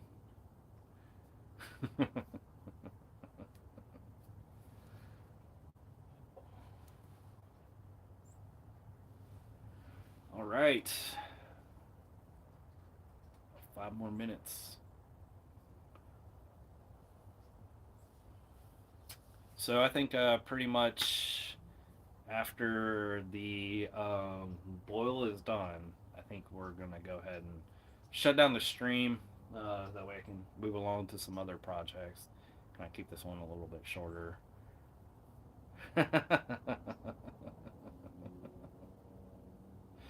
Oh, Lord.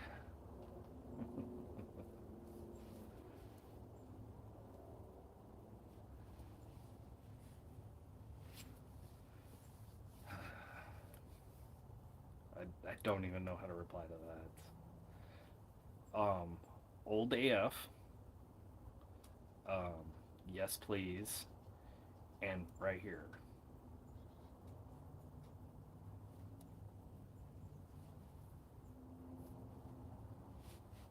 How do you like that?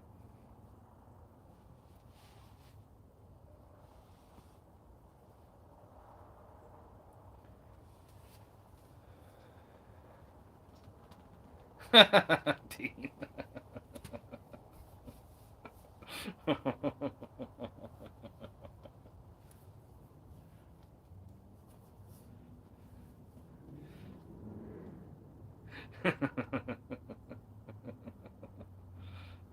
Well, you guys sure have taken over the chat.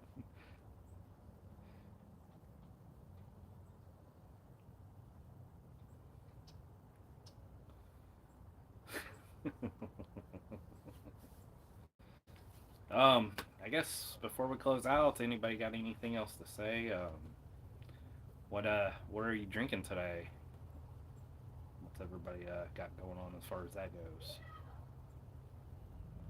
I think I've got for the Advent calendar beer today. It's going to be another import. I think it's either a Dunkel or a Doppel. I'm not really sure. Can't remember. It's like we had a few more people just join us.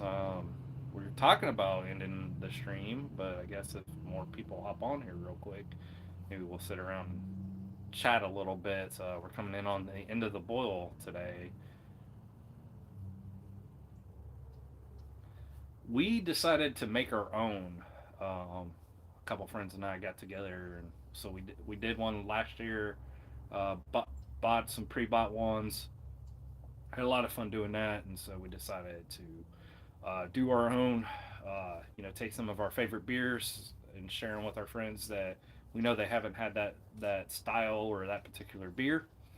And then we also went ahead and tried to support some local craft Texas breweries. Most of them are either like local small breweries. I had a friend that went to Florida. He picked up a bunch of Florida beer.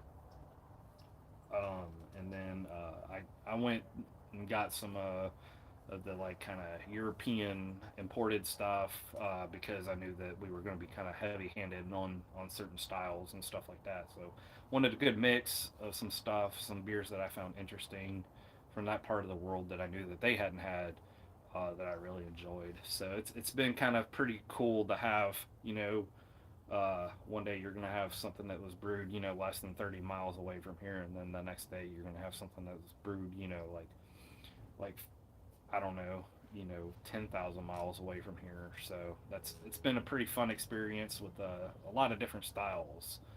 Um, and we decided actually we all bought a little too much beer as far as that went though too. So we got to do a little pregame beforehand, and then we're actually running over basically into January at this point with all the beers that were bought. So that's gonna be fun.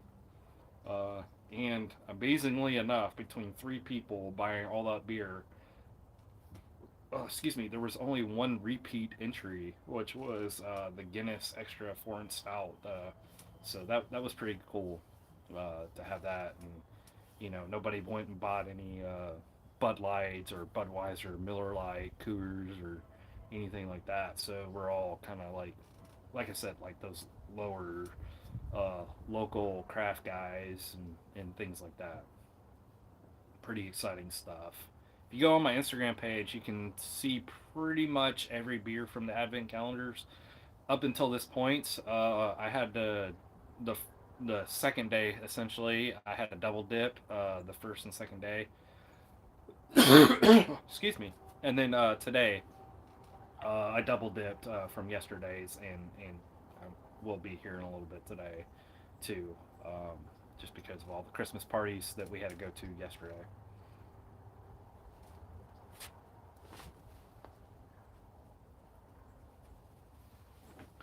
All right, so it looks like we're done with our boil at this point. I'm gonna go ahead and turn off the burner, and we'll just kind of hang out here for a few more minutes, see what if anybody has anything else to say here, real quick before shutting down the stream.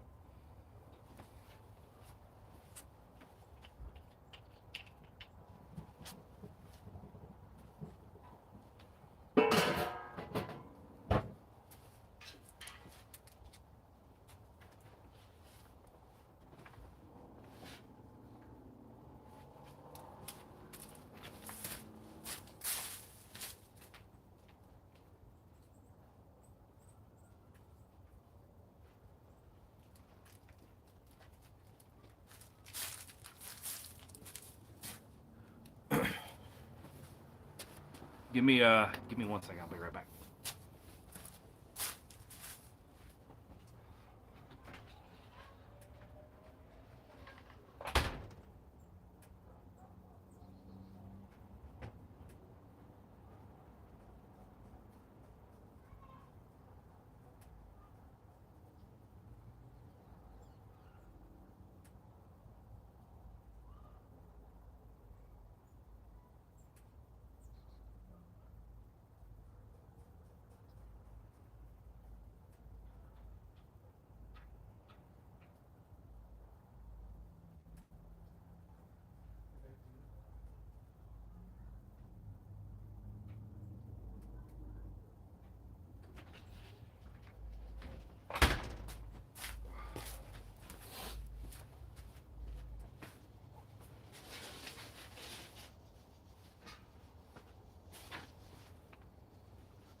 All right. So we're done with the boil. All that went really well. Looks like we're a little bit over volume as far as that goes, due to the windy day and the cooler temperature. Didn't have a whole lot of boil off there, so we'll make that up during the second boil. I'll boil probably an extra, probably 10 minutes or so, judging by how much we have in the kettle. It's not super over. Um, So I'll end up boiling about 10 minutes over, like I said, and then we'll add that like Warflock tablet and the Magnum Hop edition. The last 15 minutes of the boil, and then last 10 minutes of the boil, we'll do that yeast nutrient for that. And with it being quake, I'll double up on the yeast nutrients for that as well. So we're at the no chill end of the day as far as that goes. We'll see what happens there. Um, I guess I'm just gonna chill out here for a few moments, see if anybody else comes in here and has anything else to say. Um, Maybe go ahead and light this up and chill out for a minute.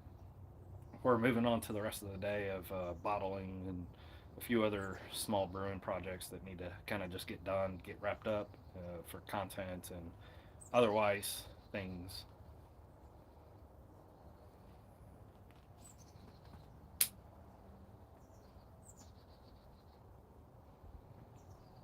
So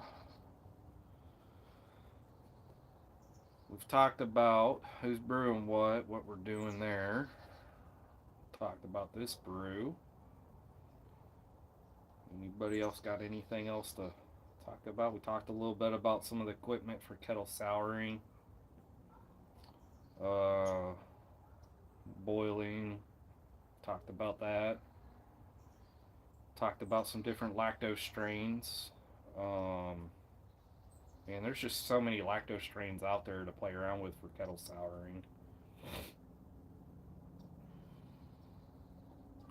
I've used a few. Like I said, I prefer the taste of the Omega one a little bit better than I do any of the other ones. But I've had the most success and consistency with the White Labs lactose strain. Wonder if they're gonna put those things in the pure pitch uh, bottles or packaging. Last I got some of those. They were in the vials still. So I've got some lactose strains and some mason jars that I plan on playing with here soon. That project, like I kept trying to get it going, but just the way that I want to do that project, I want to do it like small batched.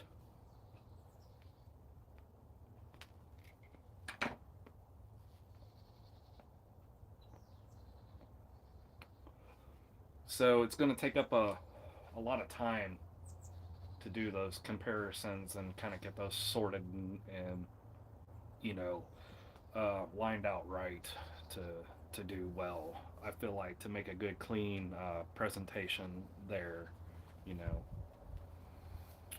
See here, Dean. I had a genius idea. Let's talk off stream.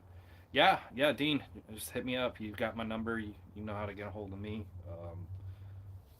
Let me know what you're thinking. I'm down for pretty much anything for the most part. Uh, let's see here. So, um, yeah, also I plan on maybe trying to do another kettle sour with the that kombucha SCOBY at some point in time. We'll see how that works out.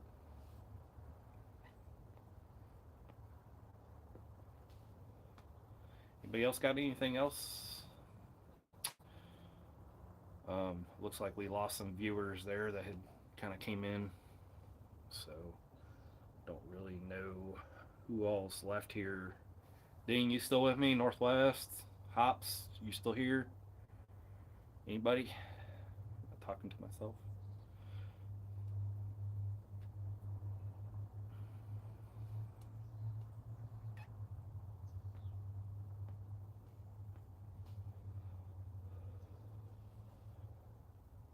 Good deal, Dean. Knew I could depend on you, buddy. So, Dean, I don't think you said that you do any kettle souring, if I remember correctly.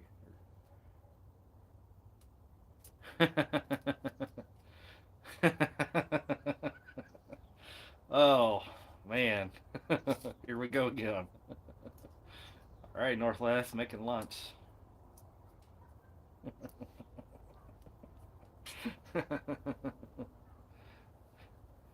Well, happy to entertain.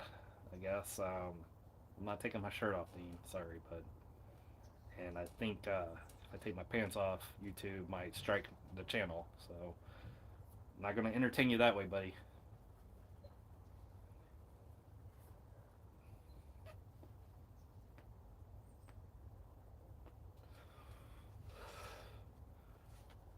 Dean, Northwest, how do y'all simplify recipes? Let's talk about that for a minute. This recipe was pretty simple: 50% Pilsner, 50% wheat. And as I said, it was Tex Malt malts. They were kind enough to give me some malts a while back ago, so kind of cleaning out stock there.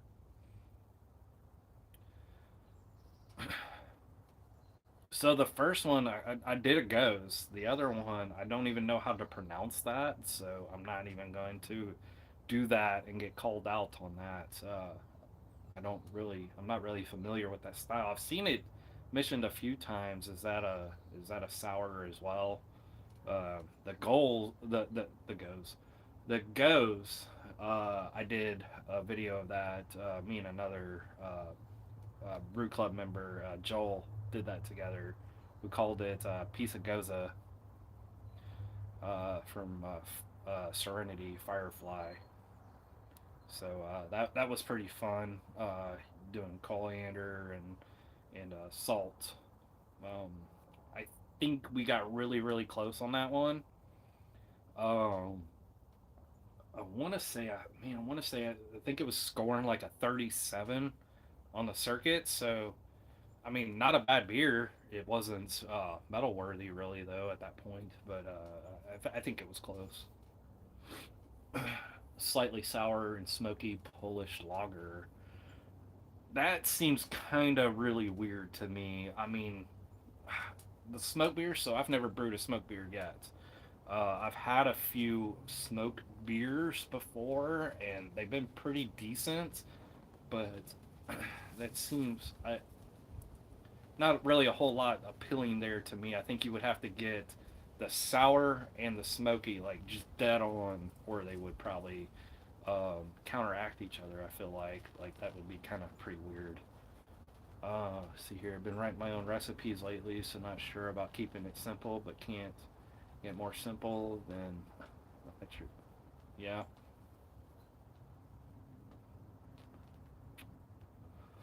So some of my recipes have been kind of like overly complicated with like some of the mold structure and stuff like that. I was talking to a couple professional brewers, and one of them suggested that like unless you're throwing a malt in there at 5% or so, it's not going to really make any difference in your beer. But he did say that like there is an argument though that like if it's like 4% or 3% and you're just trying to chase like a color, then maybe that's worth it. But it would probably be better to find just a different malt that you were looking at to be able to kind of help substitute some of those colors and some of those flavor profiles that you felt like that there was enough malts out there that you could kind of, instead of having like three malts in a grain bill, or four malts in a grain bill, you could probably find one and substitute two of them together to make like a that like 5% threshold difference kind of deal. Let's see here. I know it sounds weird, but it is delicious. Perfect for spring and summertime. I, I I can see it, but man, I really think like the smoke and sour, like you have to be dead on for those.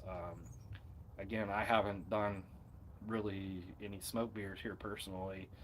I just kind of think that like unless you do those like dead on, like you would probably have something that would be really weird, you know, or at least there's the chance of that happening, anyways.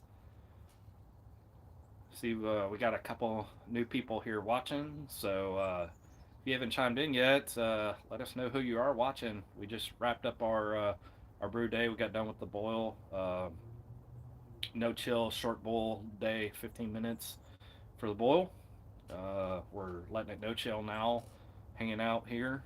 Wanted to give an opportunity for a few extra people to join in case they wanted in on the discussion. We've discussed a lot of different things here throughout the channel, or the live stream today.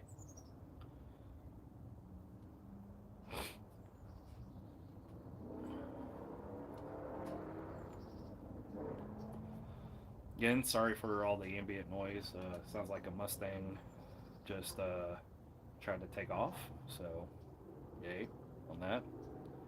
Spirit together. I'm sure you fall in love with.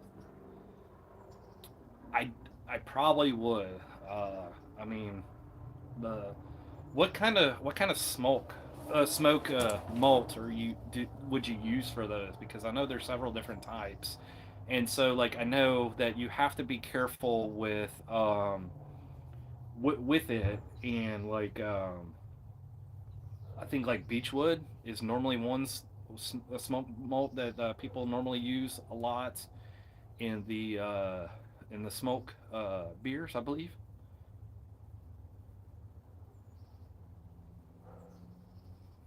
I don't I don't know if George Strait is from Galveston. I really don't. Um, couldn't even tell you. I'm not a country music fan. What's up, Chris? Good to see you, man. You just missed out. We just ended our boil, dude. We had a short boil for this today. Did 15 minutes, and we're letting it no chill. Gonna pitch the lacto here in a little bit.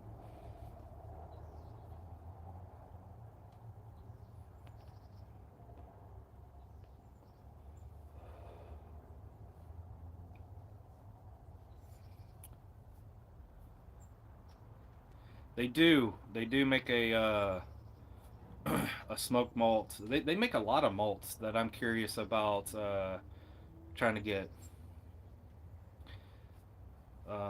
We'll just kind of see what their inventory looks like before too much longer. Are you guys selling Tex malt? I know that y'all were in the talks of trying to get some of their malts in.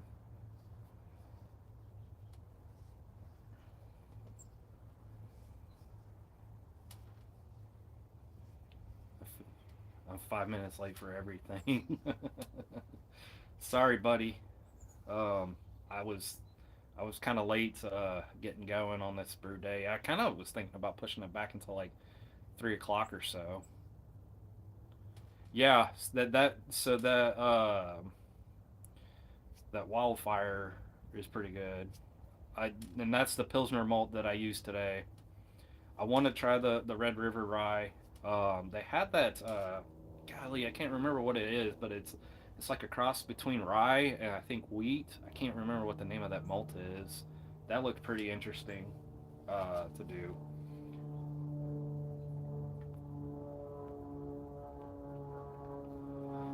They and I were talking about maybe doing some kind of collaboration video with some of their malts. So we'll see kind of where that lands.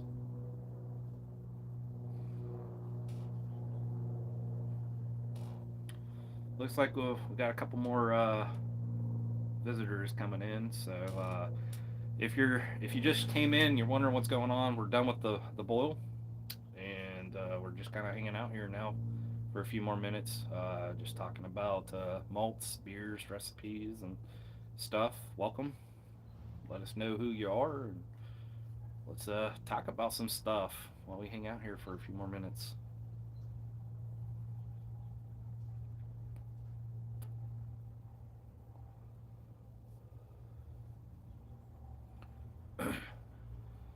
So somebody said, Dean, are you using where was it? Peated malt? I don't think peated malt, from my understanding, should be used in beers. I think that it comes across too heavy. You know, it's kind of meant more for like the scotches and whiskeys and stuff like that. You know, you have a little bit more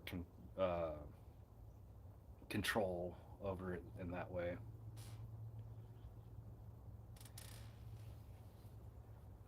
So I guess with Scotch whiskeys and stuff like that, I'm not really super experienced with those things.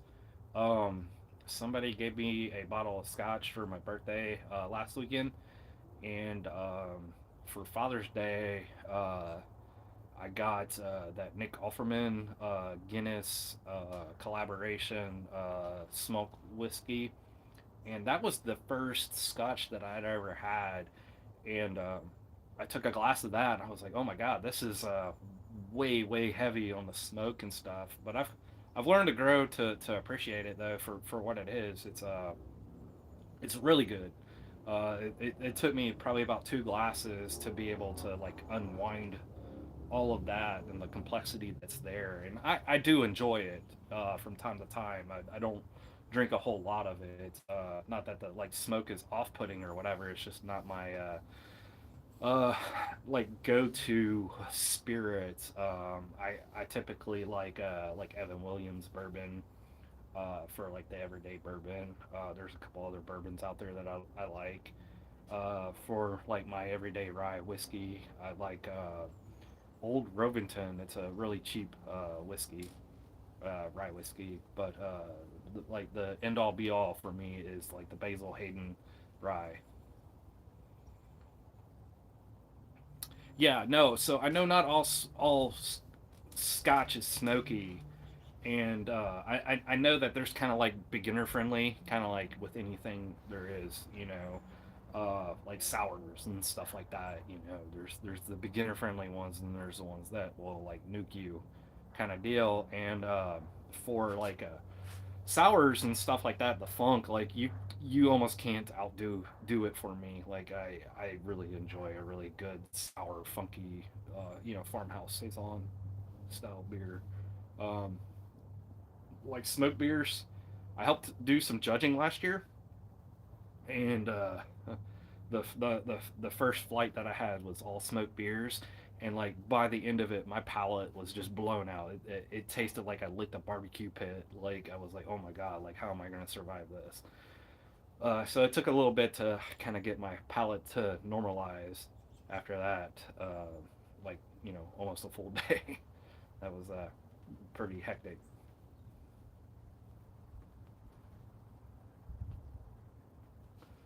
But I do agree that that scotch is pretty good. Yeah, so actually, that saison that he brought, he and I brewed that together a couple years ago now, and that was it's really good. We've traded some notes. I He kind of got me brewing the farmhouses and the saisons, and so I gave him. If you go back and you look at like all those like farmhouse saison videos that I've done, he's had each and every one of those things. And when I did that Hell Saison video um, for where I stole the yeast out of the bottles and repitched that, we sat down. We had a few of those, and he's like, "Dude, you're really close." He said, "You brew some of this stuff, two more times or something like that. Like you're gonna hit, dude."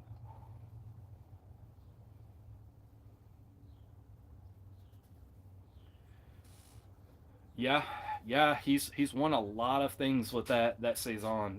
That's a really good saison. And it's all about the yeast that he uses. I know which one it is. I don't know how much of the recipe he really wants me to talk about. Generally, he's an open guy, but I won't normally discuss anybody else's recipe unless they kind of like tell me like, hey, you can talk about it or whatever. Um, he's an open guy though. I'm pretty sure if you approach him directly and ask him, hey, what'd you do for this? He'll tell you. I was there, helped him brew it. Um, we've talked a lot about saisons and stuff like that. Man, with this kettle not going, it's kind of cooled off a little bit. Give me 1 second. I'm gonna go get my hoodie real quick. I'll be right back.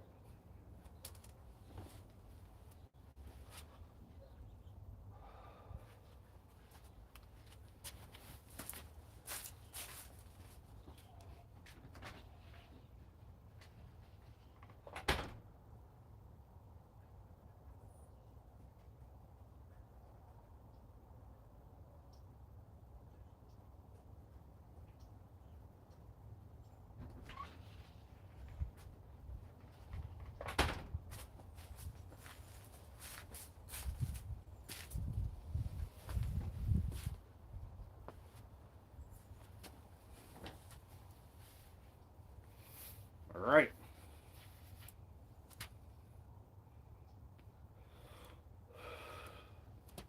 So yeah, let's see here,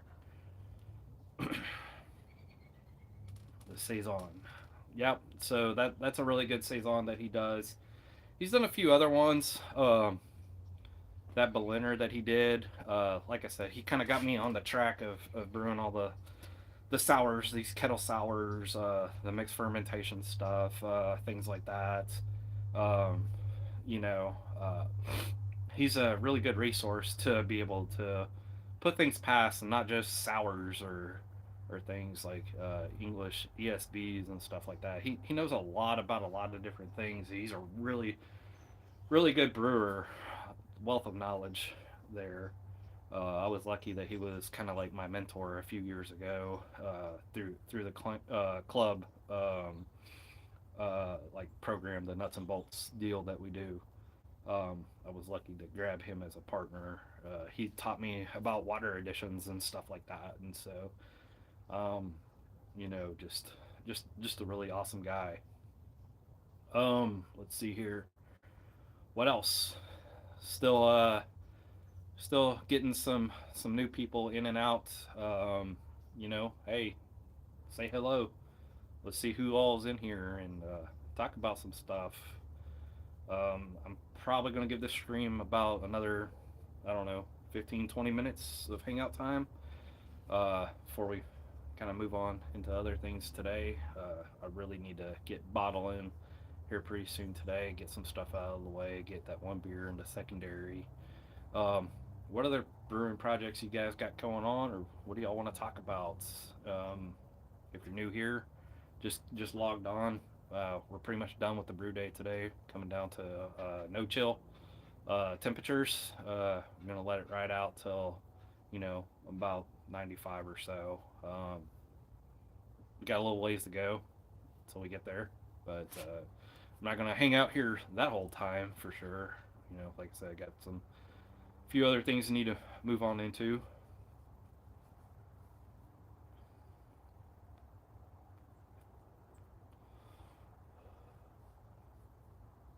If you're still here, Northwest, Hops, Wrenches, Dean, anybody, what's your favorite beer to brew? What's your favorite commercial beer? Um, as far as my favorite beer to brew, man, that's a toss up because it just kind of almost depends on what time of year it is, what time of year we're fixing to move into. My favorite commercial beer, probably right now at this point, is Boulevard's Rye on Rye. I really love that beer. Of course, it's a higher ABV one. It's kind of along the lines of like barley wine or something like that, damn near, in my opinion. It's a really strong beer. Uh, you know, one one glass of that, and it's pretty good. Um, I also, man, I like too many of them to like have one favorite one. But what's some of y'all's favorite ones?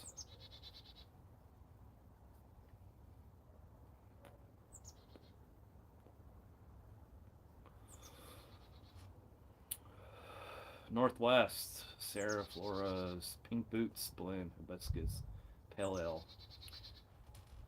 So I vaguely know that one. I follow her a little bit, but I don't know a whole lot about what she's got going on, what she's doing.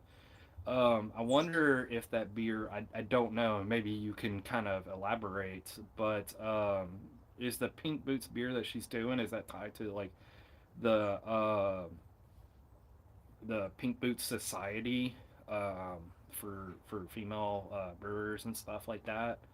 Um, that organization's pretty good. Chris, how long does it take for the no chill? 5, 10 hours, 24 hours. So generally speaking, depending on the temperature, time of year, and stuff like that, I would say probably anywhere between 8, 12. You know, really don't want it to go past 16 hours to come down. Generally, those 8 to 12 hours most of the time. Sometimes it fades into like 13 hours or so, but yeah, I try to make sure that it's less than 16 for sure. Dean White broke my heart when they shut down. Recipe sealed off forever. Man, that sucks. But I know that you're a freak for a good wit beer for sure. Yeah, so that Pink Boots blend, I know a couple local breweries did something with it too. Valenson's is a local brewery here, and I know he had some of the Pink Boot um, members come and brew that beer with him, and I think that did a fantastic deal. I want to say I think it was an IPA he did with their blend.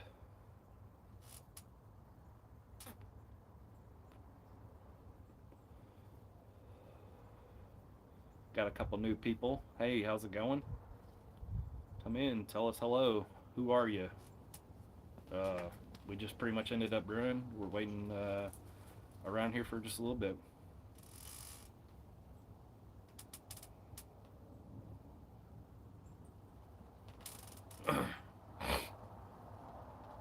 Northwest for me, no chill. I leave it overnight, and it's usually still around 85 in the morning.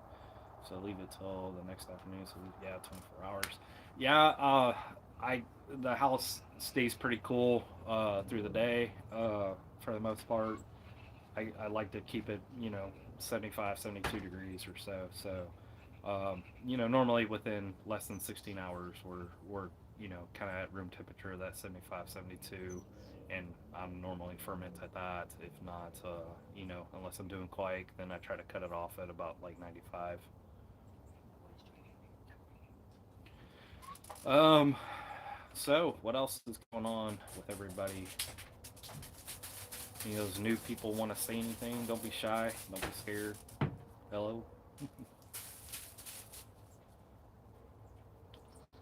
I think. Let's see here. Let's give it about another.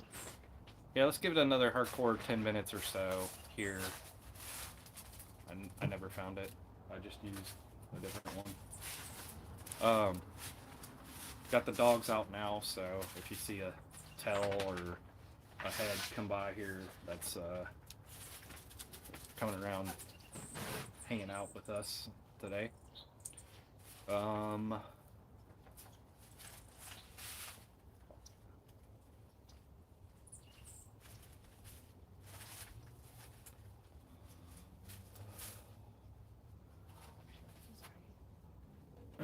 yeah, so if you're new here, we did kind of a Berliner kettle sour. We're done brewing. Sorry.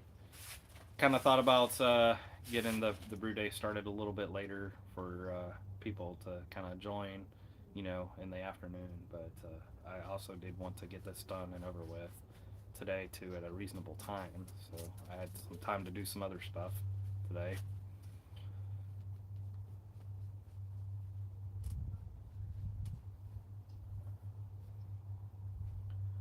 If you're still hanging around here and you're a fan of the channel, what was your favorite video I've done so far? Um, what else would you like to see? I'm need to sit down at some point, probably in this next week or so, and start coming up with a plan for content of next year. I've already got some good ideas of what I want to do, where I want to head. Some brews that didn't make it this year, too. I wanted to do a comparison about like because I brew in a bag. I wanted to see what the extract rate was for like a single mill versus double mill. I've definitely seen that there has been an increase in my efficiency with double milling, but I don't have a number, and so I think doing like a smash beer would be pretty cool. A brewer's day is always full. Yeah, it is. It does.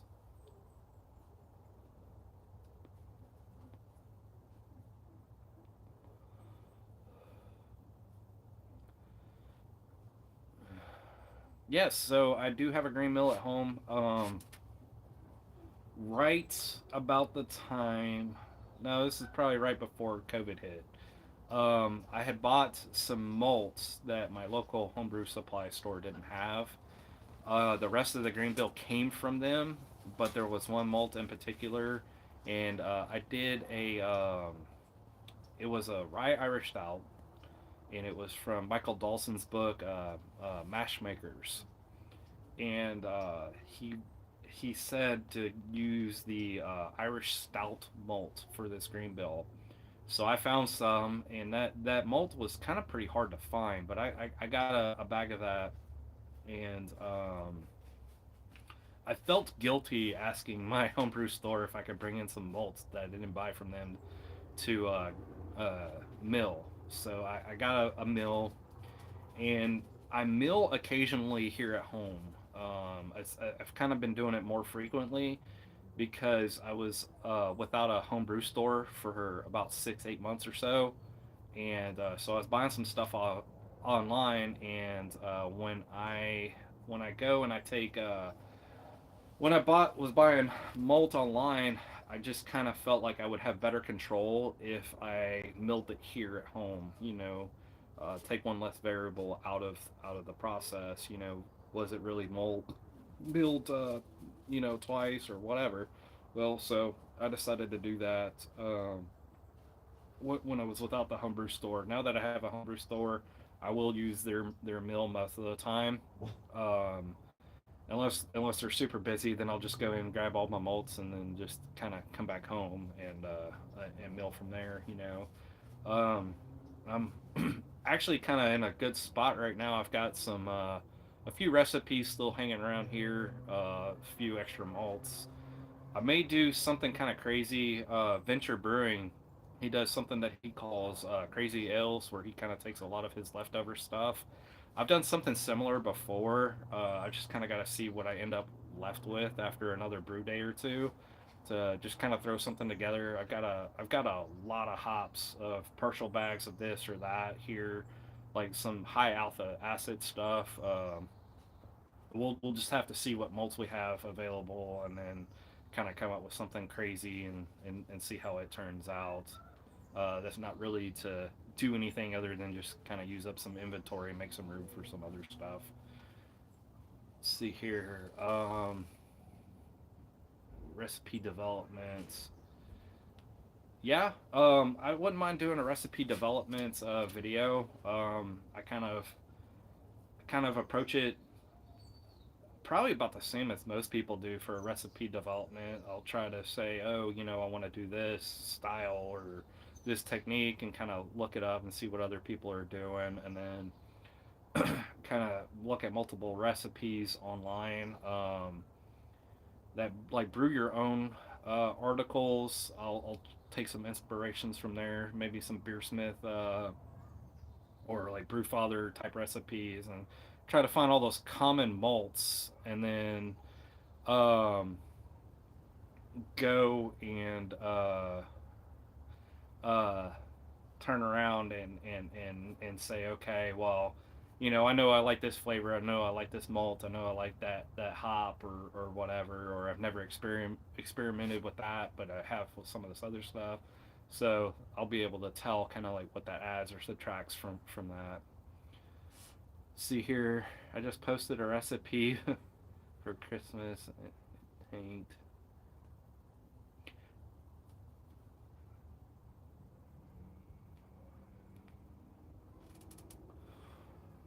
Sorry about that, Northwest. I do follow your channel and I try to watch some of your videos, but like I do, like being a content creator, like sometimes it's just so hard to go watch other people's stuff, but I'll definitely check that out because I'm interested in what other people do for their recipe development, and how they become inspired, or how they look at that stuff.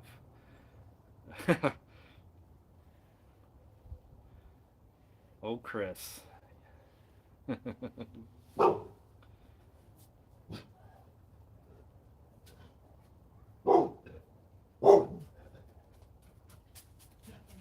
goes Ender. So, I guess I'm pretty much just gonna end it here. We've ran in over a couple minutes. I know I keep saying like, hey, I'm gonna end it, but I think this is a good stopping point. Um, thank you guys so much for coming in, hanging out with me today, checking this out. I guess if you got any questions about what I've done today, if you didn't catch it all, or you want a little bit better explanation, let me know in the comments of the video, and I'll try to elaborate. I am working on a kind of like beginner's guide sort of video for kettle souring. I know that there's been a little interest of people like asking me, like, hey, how do you do this? What's your process and stuff there? So I'll be able to elaborate a little bit better in that video, especially with the ambient noise of like dogs barking and trains going by and stuff like that. So look forward to that. The next video out for my normal release will be the Thin Mint Stout. That'll be dropping Thursday, so be on the lookout for that. That's a pretty good beer. Um, we've got several beers that are finished up. I either need to finish out filming or editing. Italian Pilsner will be coming soon. Scarpent Labs, the Valor kind of Brett beer will be coming soon. Marzen will be coming soon. So we've got several little things that just kind of need some finishing touches on that. I'm going to cover some of the birthday beers that I've done too. Yeah, so she's walking around. She got Ender out of the way, so he'll stop barking at everybody and squirrels and all that. But man, guys, thank you so much for coming, hanging out, checking out this channel, and being part of the discussion. I look forward to seeing some of you guys here really soon, and maybe another live chat or in person or whatever. Cheers. Catch you guys later. Bye.